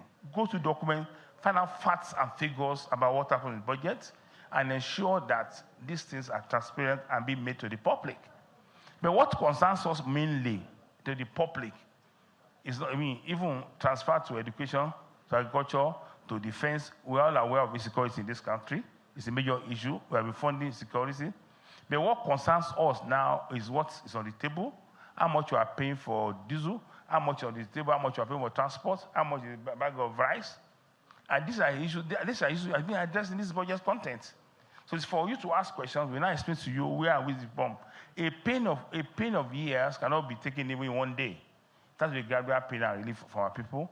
So I welcome this idea, and I've really gone through and I've seen that the budget size, the budget payment method, the deficit payment method, the transfers, the capital expenditure, the non-current expenditure, the overhead expenditure, the salaries and overhead, non-debt, debt on, have been within the content of the GDP of the international community. It has reduced to 3.11. Deviation has come from 25.4 last year to 20.4 this year. And I'm sure as we're progressing, this will be reduced. So I don't want to take much of your time. But if you have questions, I'll come and answer you. But this is the budget of the people by their purpose today. And for all of us to assimilate this budget and take the budget. This is your budget, own it. Nigerians, this budget is yours, own it. Thank you. Thank you. Thank you very much, Your Excellency, Senator Iyola Omishore, PhD. The next presentation, and we are allotting 5 minutes. We have allowed the resource person to take more than 5 minutes because he's our resource person. I'd like to invite Faith Nwadishi, Member Peace Institute, to come forward and speak on behalf of civil society organization leaders on social protection. Can we please applaud her as it takes her 5 minutes, and your time starts now. Thank you very much, sir. The Right Honorable Speaker, please permit me, sir, to stand on the already established protocol. I recognize especially the chairman of the Appropriation Committee of the House. I'm speaking on behalf of the Civil Society Leaders Forum on Social Protection. Dr. Tiwe Ibuzo is our leader. I bring you warm greetings from the Civil Society Leaders Forum on Social Protection. The forum is made up of civil society leaders who are committed to social protection for citizens in Nigeria. Mr. Chairman, sir, please permit me to read our recommendations.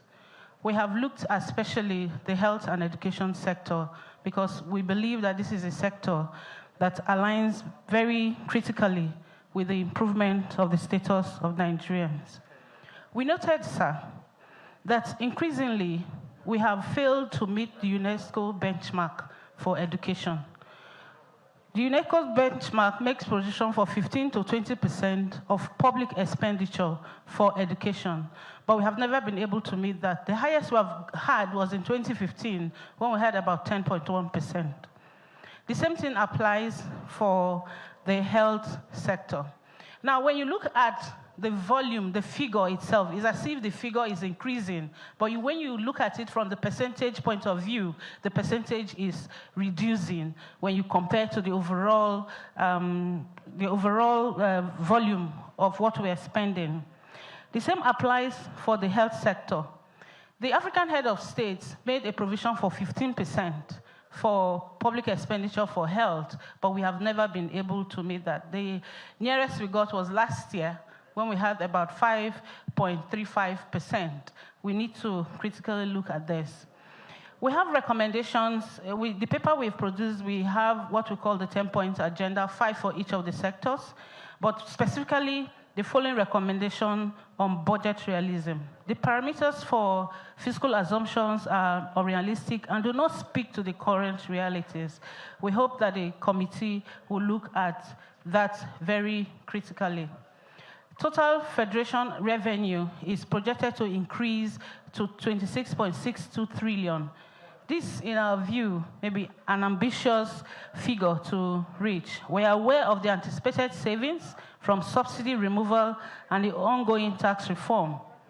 We ask also, sir, that it is important that citizens have access to the budget as presented, as against the budget speech, so that we can engage factually, engage this document. As I speak, right now, the budget is not on the website of the Ministry of Budget. We need to have access to that budget to be able to interrogate that properly. And on a final note, sir, for every line item on the budget, we ask that the members of the committee put on their gender lens so that they are able to do gender budgeting and ensure that all Nigerians are included in the budget. Thank you so much for the opportunity.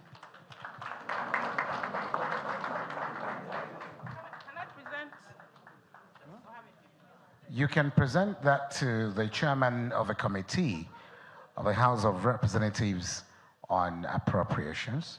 And we also want to enjoin other speakers and other presenters, if you have a document with you that you'd want to present to the Chairman House Committee on Appropriations, the convener of this program, it will be highly appreciated. We'd like to then invite Professor Adetula, who is a consultant on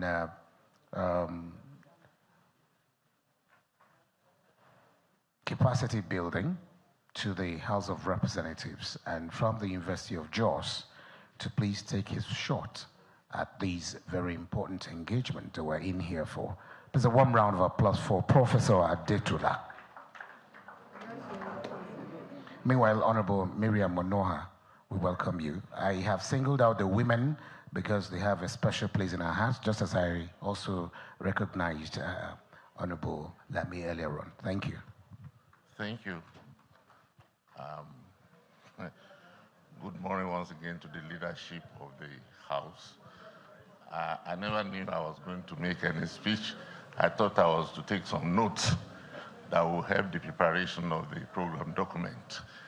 But being here, first is to congratulate the House for this wonderful initiative. And I think I will key into some of the views already expressed by the previous speaker. And dwell on 2 points that I consider critical for sustainability and for the realization of the goal of this project. One is information. It's not going to be easy for the citizen to engage if they don't have the information.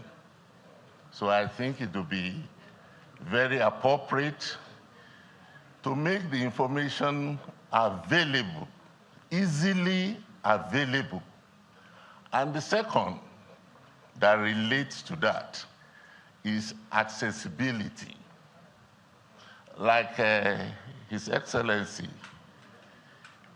made mention with respect to oversight, that the man on Ifewara Road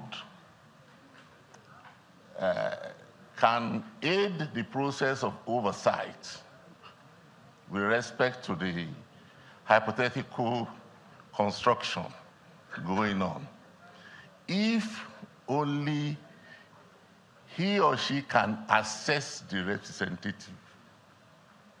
So I will plead with our leaders to make themselves accessible.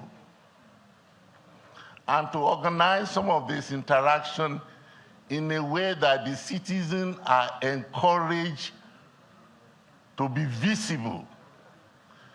And I will crave the indulgence of the organizer to make reference to something that looks symbolic.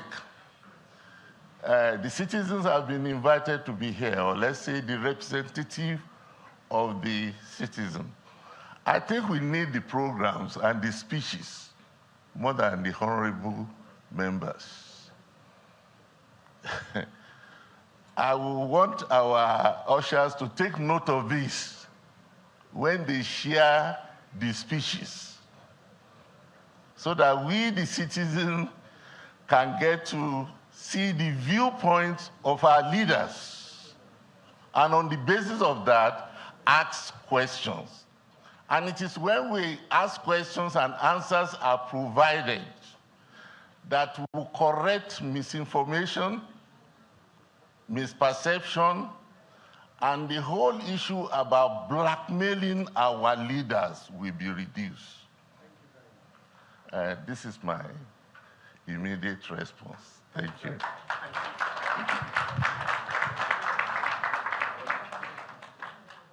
Just before I invited him, I did recognize Honorable Miriam Onoha. I also did recognize earlier on Honorable Fatima Talba. We'd like to appreciate that you are still here with us. Please, a warm round of applause for her.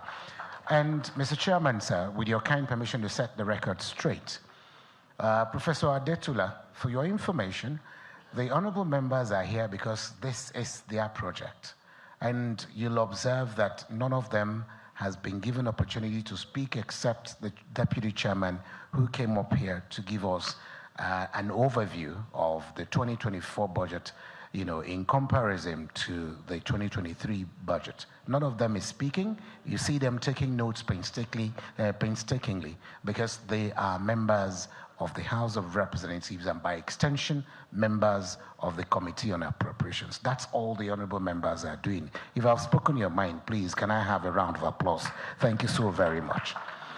It is in the light of that, and we also want to set the record straight. I'm working with the Deputy Chief of Staff to the Speaker of the House of Representatives on Administration, Engineer Jamil. We'd like to appreciate you. I just want to say that the Committee on Appropriations of the People's House, the House of Representatives, invited so many stakeholders to this town hall meeting so that it doesn't look like they were not invited. Some might be watching us on television and I said, this type of program, why is it that we are not represented, or why is it that we were not invited? Policy and Legacy Advocacy Center, Partnership to Engage, Reform and Learn, Dr. Clement Nwankwo himself, This is Channels Television, and you've been watching the House of Representatives Town Hall meeting on the 2024 budget at the Transcorp Hilton, Abuja. We now return to our regular programming.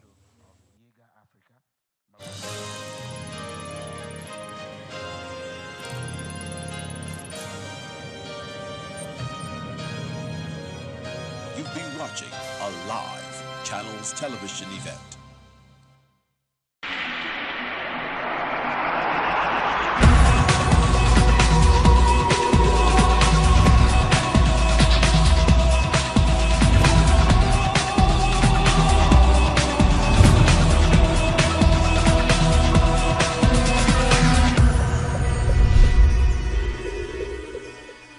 Thank you for joining us today on NetFile. I'm Ayola Kasim. For some, a quick glance at their computers confirms it. We have been breaking temperature records for many months this year. October was the 5th month in a row of record warm global temperatures. We now face nearly 3 degrees Celsius warming with our relentless emissions cut. The latest United Nations report says the Emissions Gap Report, an annual assessment by United Nations Environment Programme that measures the difference between government pledges to combat climate change and the emissions reduction scientists say are necessary to avert planetary catastrophe, found that current policies are leading to between 2.5 degrees Celsius and 2.9 degrees Celsius of warming above pre-industrial levels by 2100. Today, we will unpack this on the program. Just stay with us. Heavy rains that caused massive losses across Nigeria this year But after this comes the sweltering heat. Daily, the planet is showing signs of the danger we face, from Europe to the Americas, Asia to Africa. The pink hue of Western Senegal's Lac Rosé once drew thousands of tourists from all over the world to its salt-laden shores.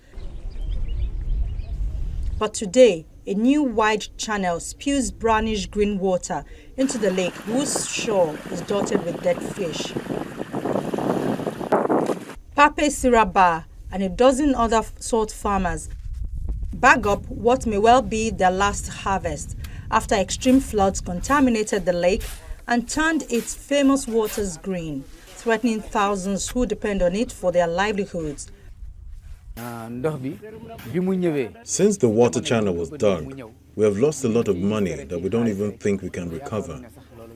This is the first time we've seen so much water come in here. We have witnessed many rainy seasons, but what is happening this year is unprecedented.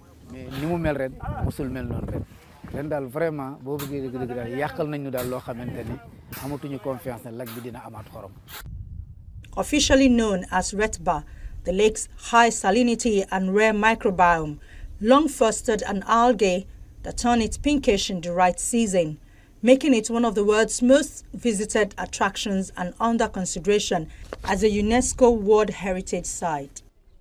Everything changed last September when torrential rains hit the nearby capital Dakar and swept floodwaters towards the lake, tearing a wide channel in its bank.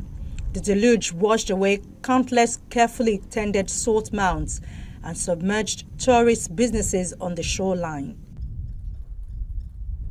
When we used to swim, when the salinity level was high, we used to float on the surface. And swimming had therapeutic virtues because it cured diseases. But what amazed people was to know how a person can float on the surface of a pink water. That's what excited people. Nowadays, we can't see that anymore. Qui ont une coloration rose et tu auras de belles images. C'est ce qui excitait les gens venir découvrir le lac. Actuellement, on n'en a plus. The flooding destroyed 7,000 tons of salt worth around $1.7 million, according to the Salt Extractors Association. Mais ces quantités d'eau ont plusieurs origines. Il y a une origine naturelle, c'est lié à des eaux. These quantities of water have several origins, a natural origin with rainwater. But there's also this aspect which pushes some to think that the Pink Lake can be a retention basin. It is to sign the death warrant of the Pink Lake. Because I remind you, the elements which live there and which are responsible for the pink color are linked to this environment, which is extreme. If the environment is diluted, these elements will disappear. Secondly, the salt, which is exploited in the Pink Lake, is linked to the saturation of this lake. If the lake is diluted, the salt water will disappear. Even during this rainy season, you see that all the salt dunes have been dissolved. Ba now fears the changed composition of the lake will make further harvest impossible. The salt farmers are just some of the 3,000 people who live off the lake. Boatmen and souvenir sellers also fear for the future if the waters remain the current unremarkable hue. It's peak tourist season in Senegal, but he and others have been waiting in vain beside their pink flat-bottomed boats. The ongoing influx of sediment-heavy water would permanently change the lake's unusual ecosystem. Do you see the orange banner? That was my store. All these stores that you see have been flooded by water. The flood waters are slowly receding around the souvenir and crafts market at the lake, but vendors are still worried. Even if this water decreases, it will not decrease 100%. The water is gradually receding. The little you see here, we did it ourselves. We can't do like the street vendors. For the moment, we really don't have hope that this place will be like it was before.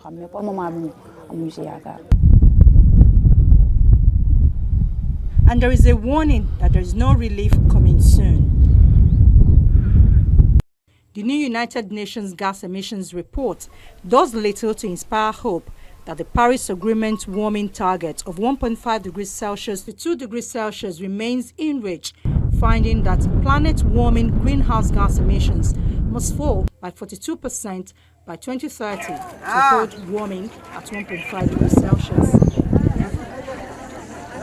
Even in the most optimistic emissions scenario, the chance of now limiting warming to 1.5 degrees Celsius is just 14%, adding to a growing body of scientific evidence suggesting the goal is dead. What we really show every year is where are we headed in terms of global greenhouse gas emissions if countries do what they promise, and where should we be headed if we want to have a likely chance of limiting global warming to the goal of the Paris Agreement, which is to limit temperature increase to well below 2 degrees Celsius throughout the century and preferably to 1.5 degrees. So the report shows the discrepancy between where we're headed with current pledges, current promises by countries, and where we should be headed. And again, this year, the report finds, unfortunately, that there is a large gap, emissions gap, between where country pledges are taking us and where we should be heading. And that is basically unchanged compared with last year's report. So not a lot has happened in terms of strengthening country pledges vis-a-vis what is needed from a scientific side. Global greenhouse gas emissions rose by 1.2 degrees Celsius from 2021 to 2022, reaching a record 57.4 gigatons of carbon dioxide equivalent. Global warming is mainly caused by the greenhouse gas emissions released through burning fossil fuels such as coal, oil and gas. In 1850, carbon dioxide concentrations in the atmosphere were at about 288 parts per million, but that has grown to 422 parts per million today due to industrialization. We do see that things have changed, however, and one of the promising signs is that if we compare also with the time at which the Paris Agreement was adopted back in 2015, then we see that current policies or policies currently in place are being implemented more strongly, so that the projections in terms of what emission levels we would be looking at globally in 2030, back at the time when the Paris Agreement was adopted, were way higher than what they are now. And that shows us that implementation of policies is taking place. It is helping. It's just not going far enough and deep enough, so to speak.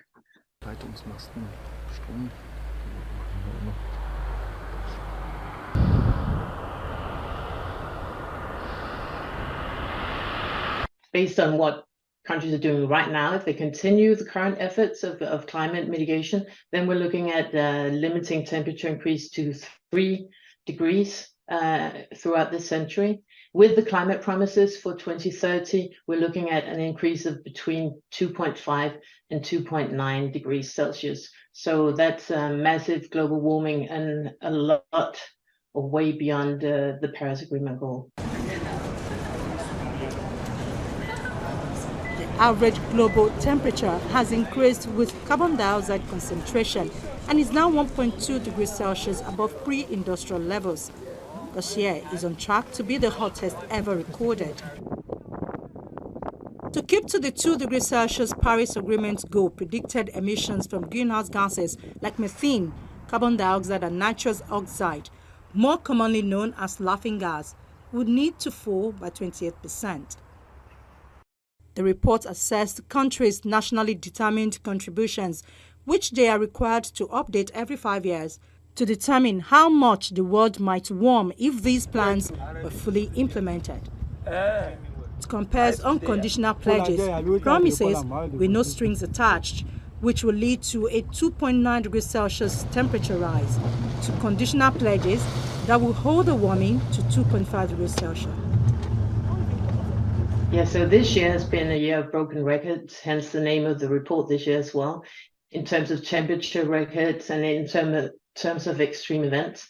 So we're already seeing worrying signs in terms of the escalation of extreme weather events caused by climate change around the world. If we don't step up that's going to be far worse in the future, of course.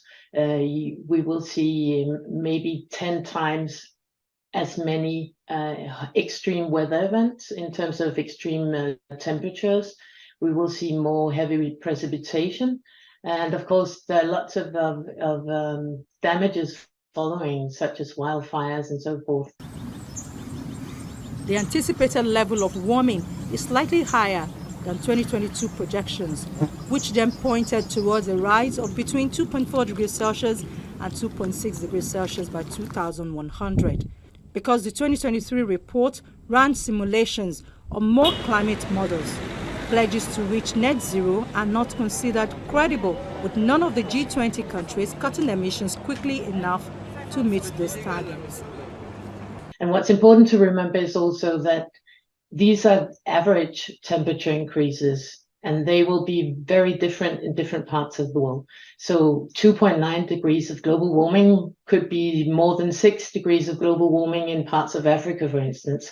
So we're also risking that large parts of the world might become uninhabitable, basically, and that livelihoods of people will be destroyed in addition to lives being lost. As of 25th of September, 9 countries had submitted new or updated NDCs since the 27th editions of the Conference of the Party to Climate Change Conference in 2022, bringing the total number of updated NDCs to 149.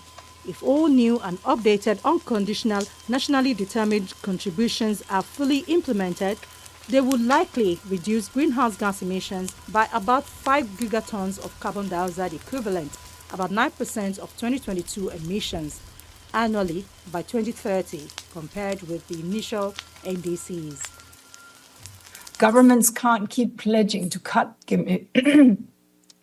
emissions under the Paris Agreement and then green-lighting huge fossil fuel projects. This is throwing the global energy transition and humanity's future into question. The longer we wait, the harder it's going to be.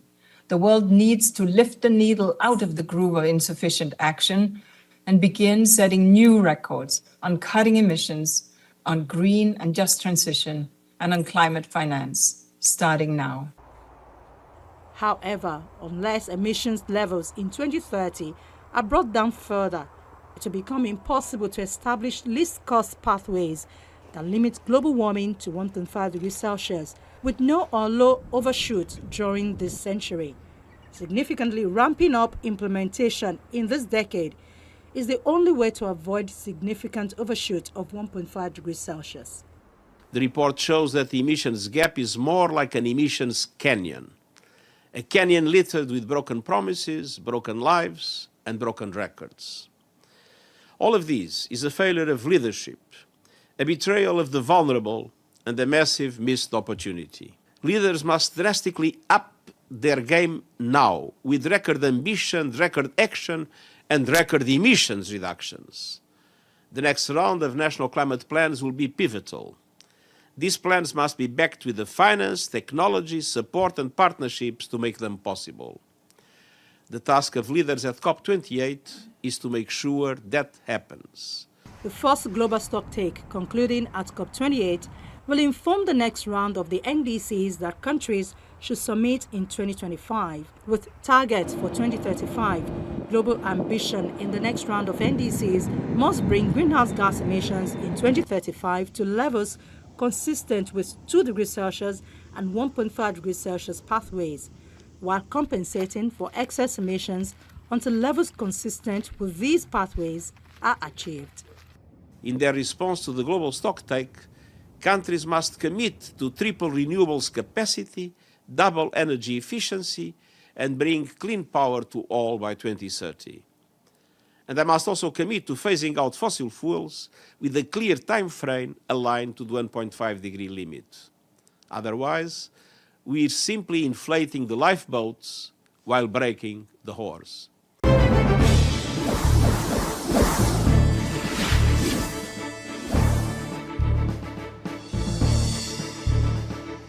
They swore an oath to serve our fatherland and defend the people. They traded their freedom, comfortable homes, and mortgaged their lives on the battleground for our unity and peaceful living. These are the great, loyal, and committed Nigerian armed forces who risked their lives courageously to safeguard our borders. But in the line of duty, many never returned. Nigerians, arise, let's celebrate our fallen heroes. Put on the remembrance emblem to support the incapacitated and families of our fallen heroes. We owe a debt of gratitude to our gallant troops who have risen to the challenge of securing this great nation. All ministries, parastatals, religious and corporate bodies to donate generously to the Emblem Appeal Launch. Send your donations to these accounts. Account name, Emblem Appeal Launch. Account number 393-200-7526. EcoBank Nigeria PLC. Experience the opulence and security of Swiss Trade doors. With over 30 years experience, exclusive with a touch of history and craftsmanship. Swiss Trade doors are made from the finest ancient aga and ivory wood. A range of exclusive armored doors, elegant interior doors carefully crafted by world-renowned architects and engineers. At Swiss Trade, a door is much more, plus premium quality onyx stones and luxury interiors. Visit Swiss Trade today or call now. Swiss Trade.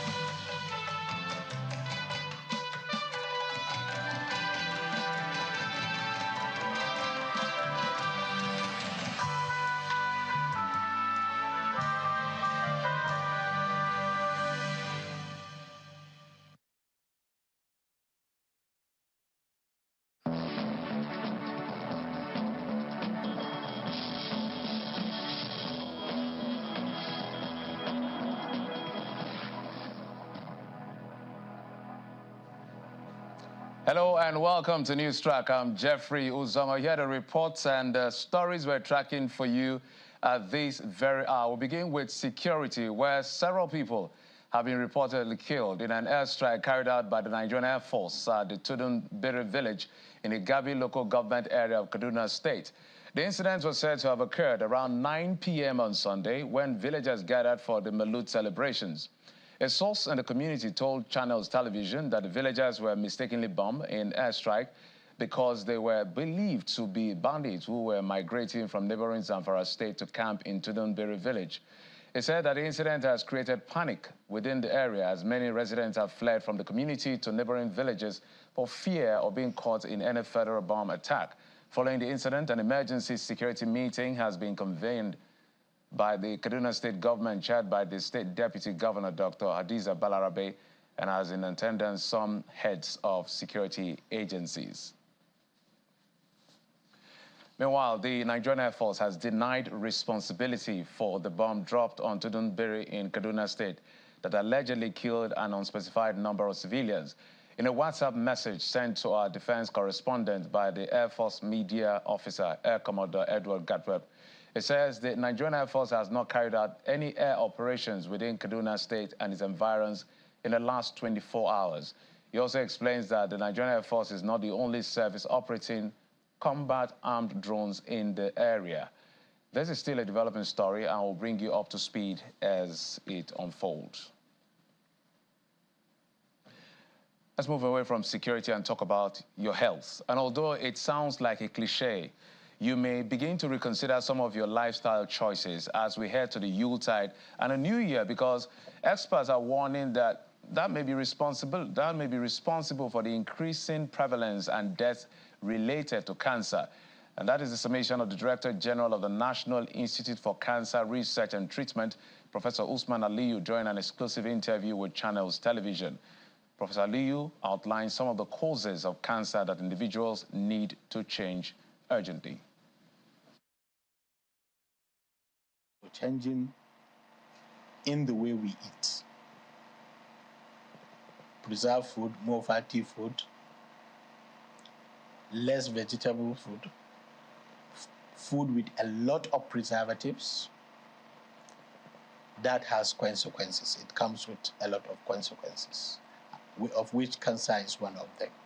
2, the way we move about with our daily activities.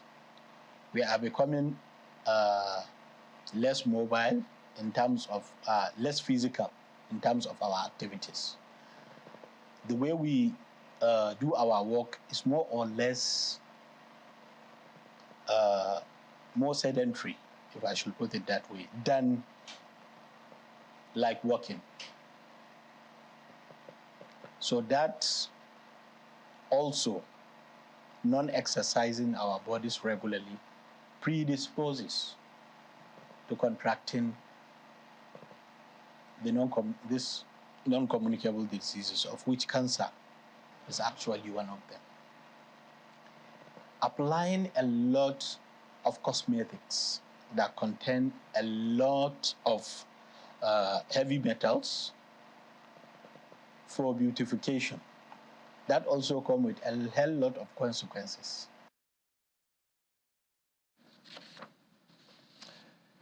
To catch the full interview with Professor Liu, watch Newsnight tonight by 9 p.m. right here on Channels Television. Now, the political Cold War between Governor Siminalayi Fubara of Rivers State and his predecessor, Nyesom Wike, is apparently far from over. Supporters of both sides are taking hardline positions in their assertions. The latest is the leader of the Social Democratic Party in Rivers Southeast Senatorial District, Mr. Mike Amakri, and his supporters. They say they will work with Governor Fubara to bring about the dividend of democracy to the people of Rivers State. He made his position known at a press briefing in Port Harcourt, the Rivers State capital. When our father, Odili, was aspirant for the governor of Rivers State, we have some sons who are from the right side of Rivers State who also contest for the election. People like Ngerebara, people like Itogara. But our late father, in their blessed memory, people like A.K. Dikibo, people like Harrison, they stood their ground, give all their support to our father, Peter Odili. Our governor of yesterday, Governor Wike, emerged as the governor of Rivers State. All our brothers in our assembly, House of Rep, and our senator, our chiefs and youth give Wike 100% support. I will make sure he completes his tenure. Ijo has supported all these tribes when they emerged as the governor. Today is our own turn, the Ijo turn. Also at that very press briefing was a former member of the Rivers State House of Assembly, Mr. Evans BP, who believes the people of the state should be the main focus of governance and not personal ego, and asks Rivers people to stand by the governor as is the leader of the state. I, Evans BP, I am one of the original structure of the Abuja man. That is true. I am one of the structure. Don't you know? 9 July 2013. Who did it? Okay, which is the structure? Is there anything more than that structure? No. The structure is you. The structure is me. The structure is we, not there. Everything you talk, I. It's we are talking about, not I. Yes. We are talking about we, not I. You made everybody. Who made you? You made everybody. Who made you then? It came from God. Nobody made you. So the structure, you are the structure. That's why we normally come to you in every election. We'll come to you, beg you to vote us, that will come back to give you development. Isn't it? It is. So you are the structure. Tim is our leader. It's our governor and also our leader. The PDP constitution said, governor of a state is the leader of the party. While the other people are the godfathers. They are godfathers. The governor is the leader of the party. So he's the leader of the structure, isn't it? Yes. Away from Rivers politics, construction giant and contractor of the second Niger Bridge, Julius Berger, has formally handed over the multi-billion naira project to the federal government. In a brief ceremony at the toll area of the bridge, the Minister of Works, Mr. Dave Umahi, says he's satisfied with the project, confirming that the contractor had carried out repairs on the vandalized portions. He also explains that the bridge is open to concession to any private company who will be ready to complete all the ancillary roads, collect tolls, and recoup their investments. The job is impeccably very beautiful and well completed. We have the light issue, and we've put it together on how to permanently have light, especially at night. And what we have agreed is to deploy solar solution to that in the coming weeks, so that every night we don't have to run diesel, we have to run on solar. This project was supervised jointly by the NSIA and the Ministry of Works, and is under PIDF funding mechanism by the federal government. And the structures we are seeing are the structures for the tolling plaza. The route is going to be completed when we have completed the two interchanges. One is taking us off from the Asaba town, so that if you are coming to this bridge, you don't have to go through the Asaba town and encounter a lot of hold up. The other one, and this to be done by JB. The other one is to be done by RCC, which takes us off from here, avoid Onisha town, and it gets us to Bosi. And that is when this entire job we say to be completed. His Excellency President Bola Ahmed Tinubu is very committed to completing this project so that tolling can start. However, if we get an investor who is prepared to fund the two interchanges, why not? We hand over the project for concession under our HDMI program to the such an investor. And staying with the federal government, the Minister of Information and National Orientation, Mr. Mohammed Idris, has assured that the 27.5 trillion naira budget presented by the President to the National Assembly will mark the beginning of a transformation era in the country once it is passed by the federal lawmakers. The Information Minister says that the proposed budget signifies a pivotal step towards the realization of President Tinubu's renewed hope agenda by aligning fiscal strategies and priorities with broader national objectives. He was speaking at the 2023 Annual Public Lecture of the Nigerian Institute of Public Relations in Kaduna State. DJ, if you're ready. It is the 2023 Annual Public Lecture organized by the Nigerian Institute of Public Relations, NIPR, Kaduna State Chapter. The theme of this year's lecture, Demographic Transition, Ethical Resource and Sustainable Development, Reflections on Northern Nigeria, interrogates the socio-political and economic realities of the region. It is imperative we take ownership of the narrative to create a strong, future-proof society for our youthful population. The lecture provides a platform for the Minister of Information and National Orientation to highlight the impact the 2024 budget will make on the nation's economy. President Tinubu's administration recognizes the importance of economic stability. As the 2024 appropriation bill moves through the legislative process, we are very optimistic that its passage will mark the beginning of a transformative era, bringing tangible improvements to the lives of Nigerians. Before this week's budget presentation, President Tinubu had assented to an equally important supplementary budget, signed a number of landmark bills and executive orders into law, and inaugurated special presidential initiatives on fiscal policy reform, compressed natural gas, food security, MSME support, and other critical areas of the economy. The goal, of course, is to deliver relief to the Nigerian people and lay groundwork for true and lasting prosperity.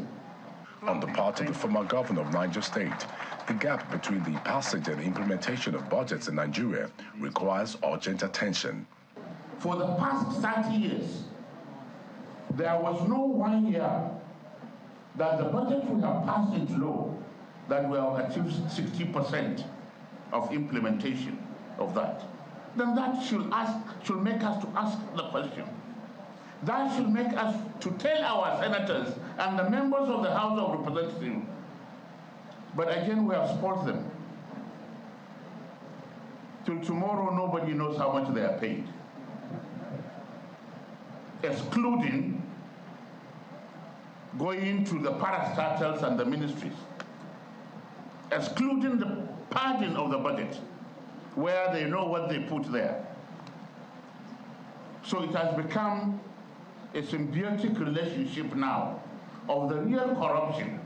Participants at this lecture are united in a belief that there is a need for government agencies and institutions to be alive to their responsibilities of ensuring that annual budgets are fully implemented, in addition to continuing with projects that were started by previous administrations, since government is a continuous process. And still to come, the FIRS is taking action to ease burden on taxpayers. We'll bring you that detail in business as well as other stories. Please join us again.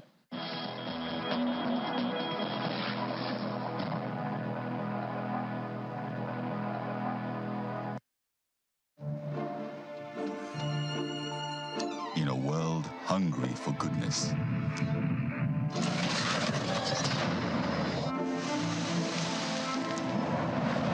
a splash of golden Terra oil, a mom can transform a frown into a smile. Make a lunch hour a happy hour. Change no thanks into yes please. Provide care when our nearest and dearest needs it most. And resolve family feuds without blowing a whistle. Providing tasty, nourishing family meals is all that matters. The world needs moms, because where there are moms, there is hope, happiness, and love. Golden Terra Oil, for pure love.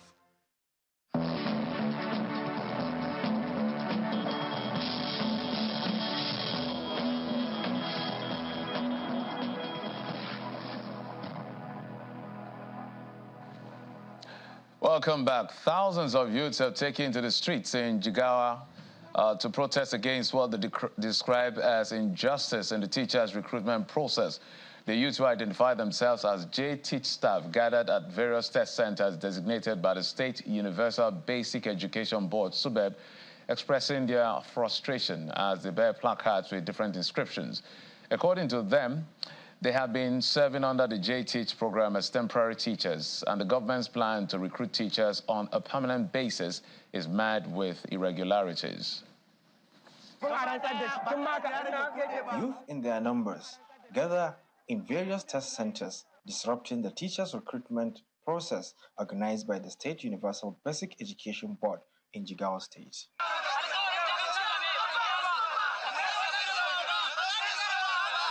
Protesters bearing placards with different inscriptions claim to have served for 2 years as temporary staff under the J-Teach program.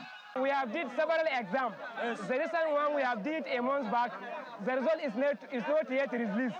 So all J-Teach members here, as you can see, condemn this examination. At the government house, the protesters were received by the chief of staff to the governor, who addressed them. They are here on a demonstration because they are kicking against the decision of the SUBEB, State Universal Basic Education Board, to conduct an assessment examination so as to verify the competence or otherwise of those that are participating in the J-Teach program. The head of the SUBEB is a professor of education, and he has his own innovation. But be that as it may, since those that are participating in the program are kicking against the idea of taking the exam, I don't know why, but they have adduced some reasons. I have collected their complaint, and I will forward it to His Excellency, the Executive Governor. Their plea appears to have reached the governor as he vows to ensure a fair recruitment process. The selection process, we want to make it transparent and we'll make it fair and just. We have 4,500 JTs, and we are going to only take 3,000 as permanent. So, and the only way we can select the 3,000 to be fair to everybody is through examination. And based on the basis of that, you select the 3,000. The remaining 1,500 will continue to serve as JTs. And then after some times, when the financial position of government improve, we still conduct another examination. Those that were able to pass, we put them into permanent and pension. This is a process we will continue to do. At the end of it, those we have realized they don't have capacity to teach, we have another alternative for them. As the youth demand for an equitable recruitment process aimed at providing equal opportunities for all qualified persons, the state government reaffirms its commitment to a transparent process. Sadiq Ilyasu, Channels Television News.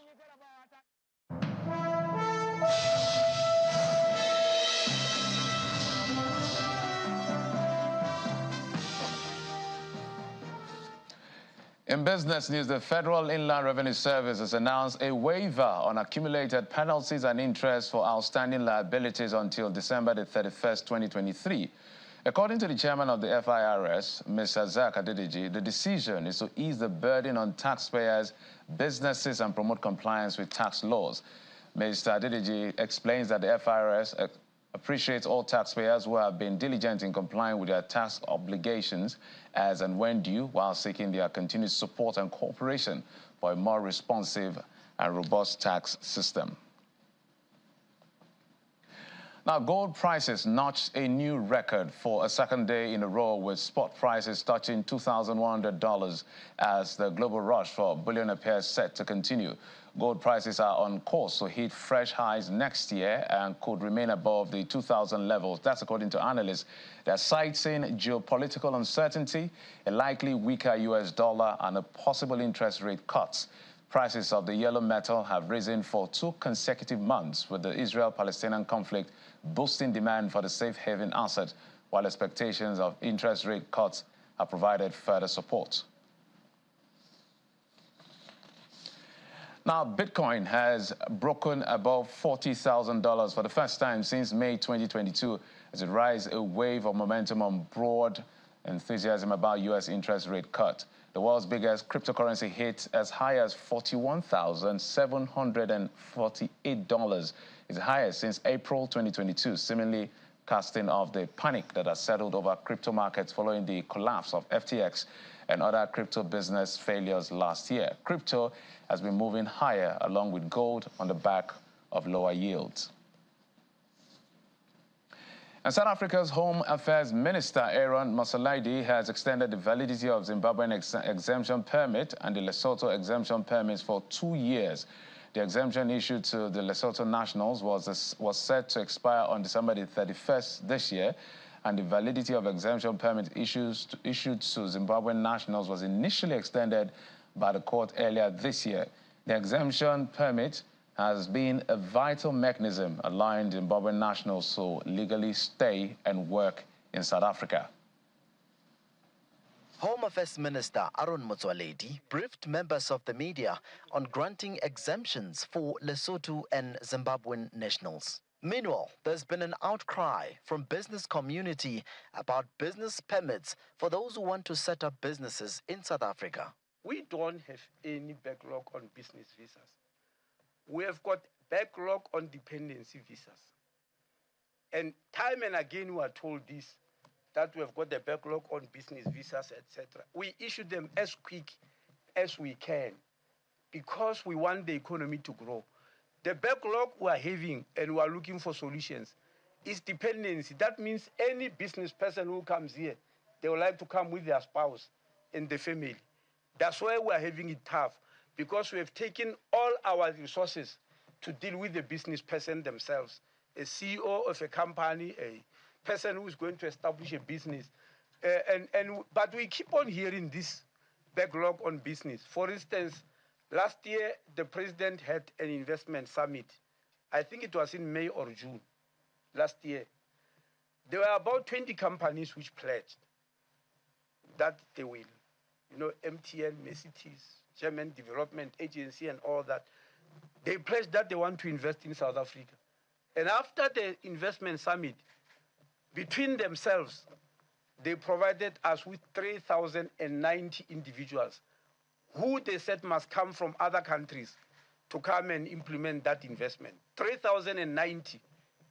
By October, that's last year, we've already issued them. But in January, we had an outcry that we are collapsing business, we're doing nothing, and all that. I am not sure why people do this to us. Is South Africa likely to follow Rwanda in free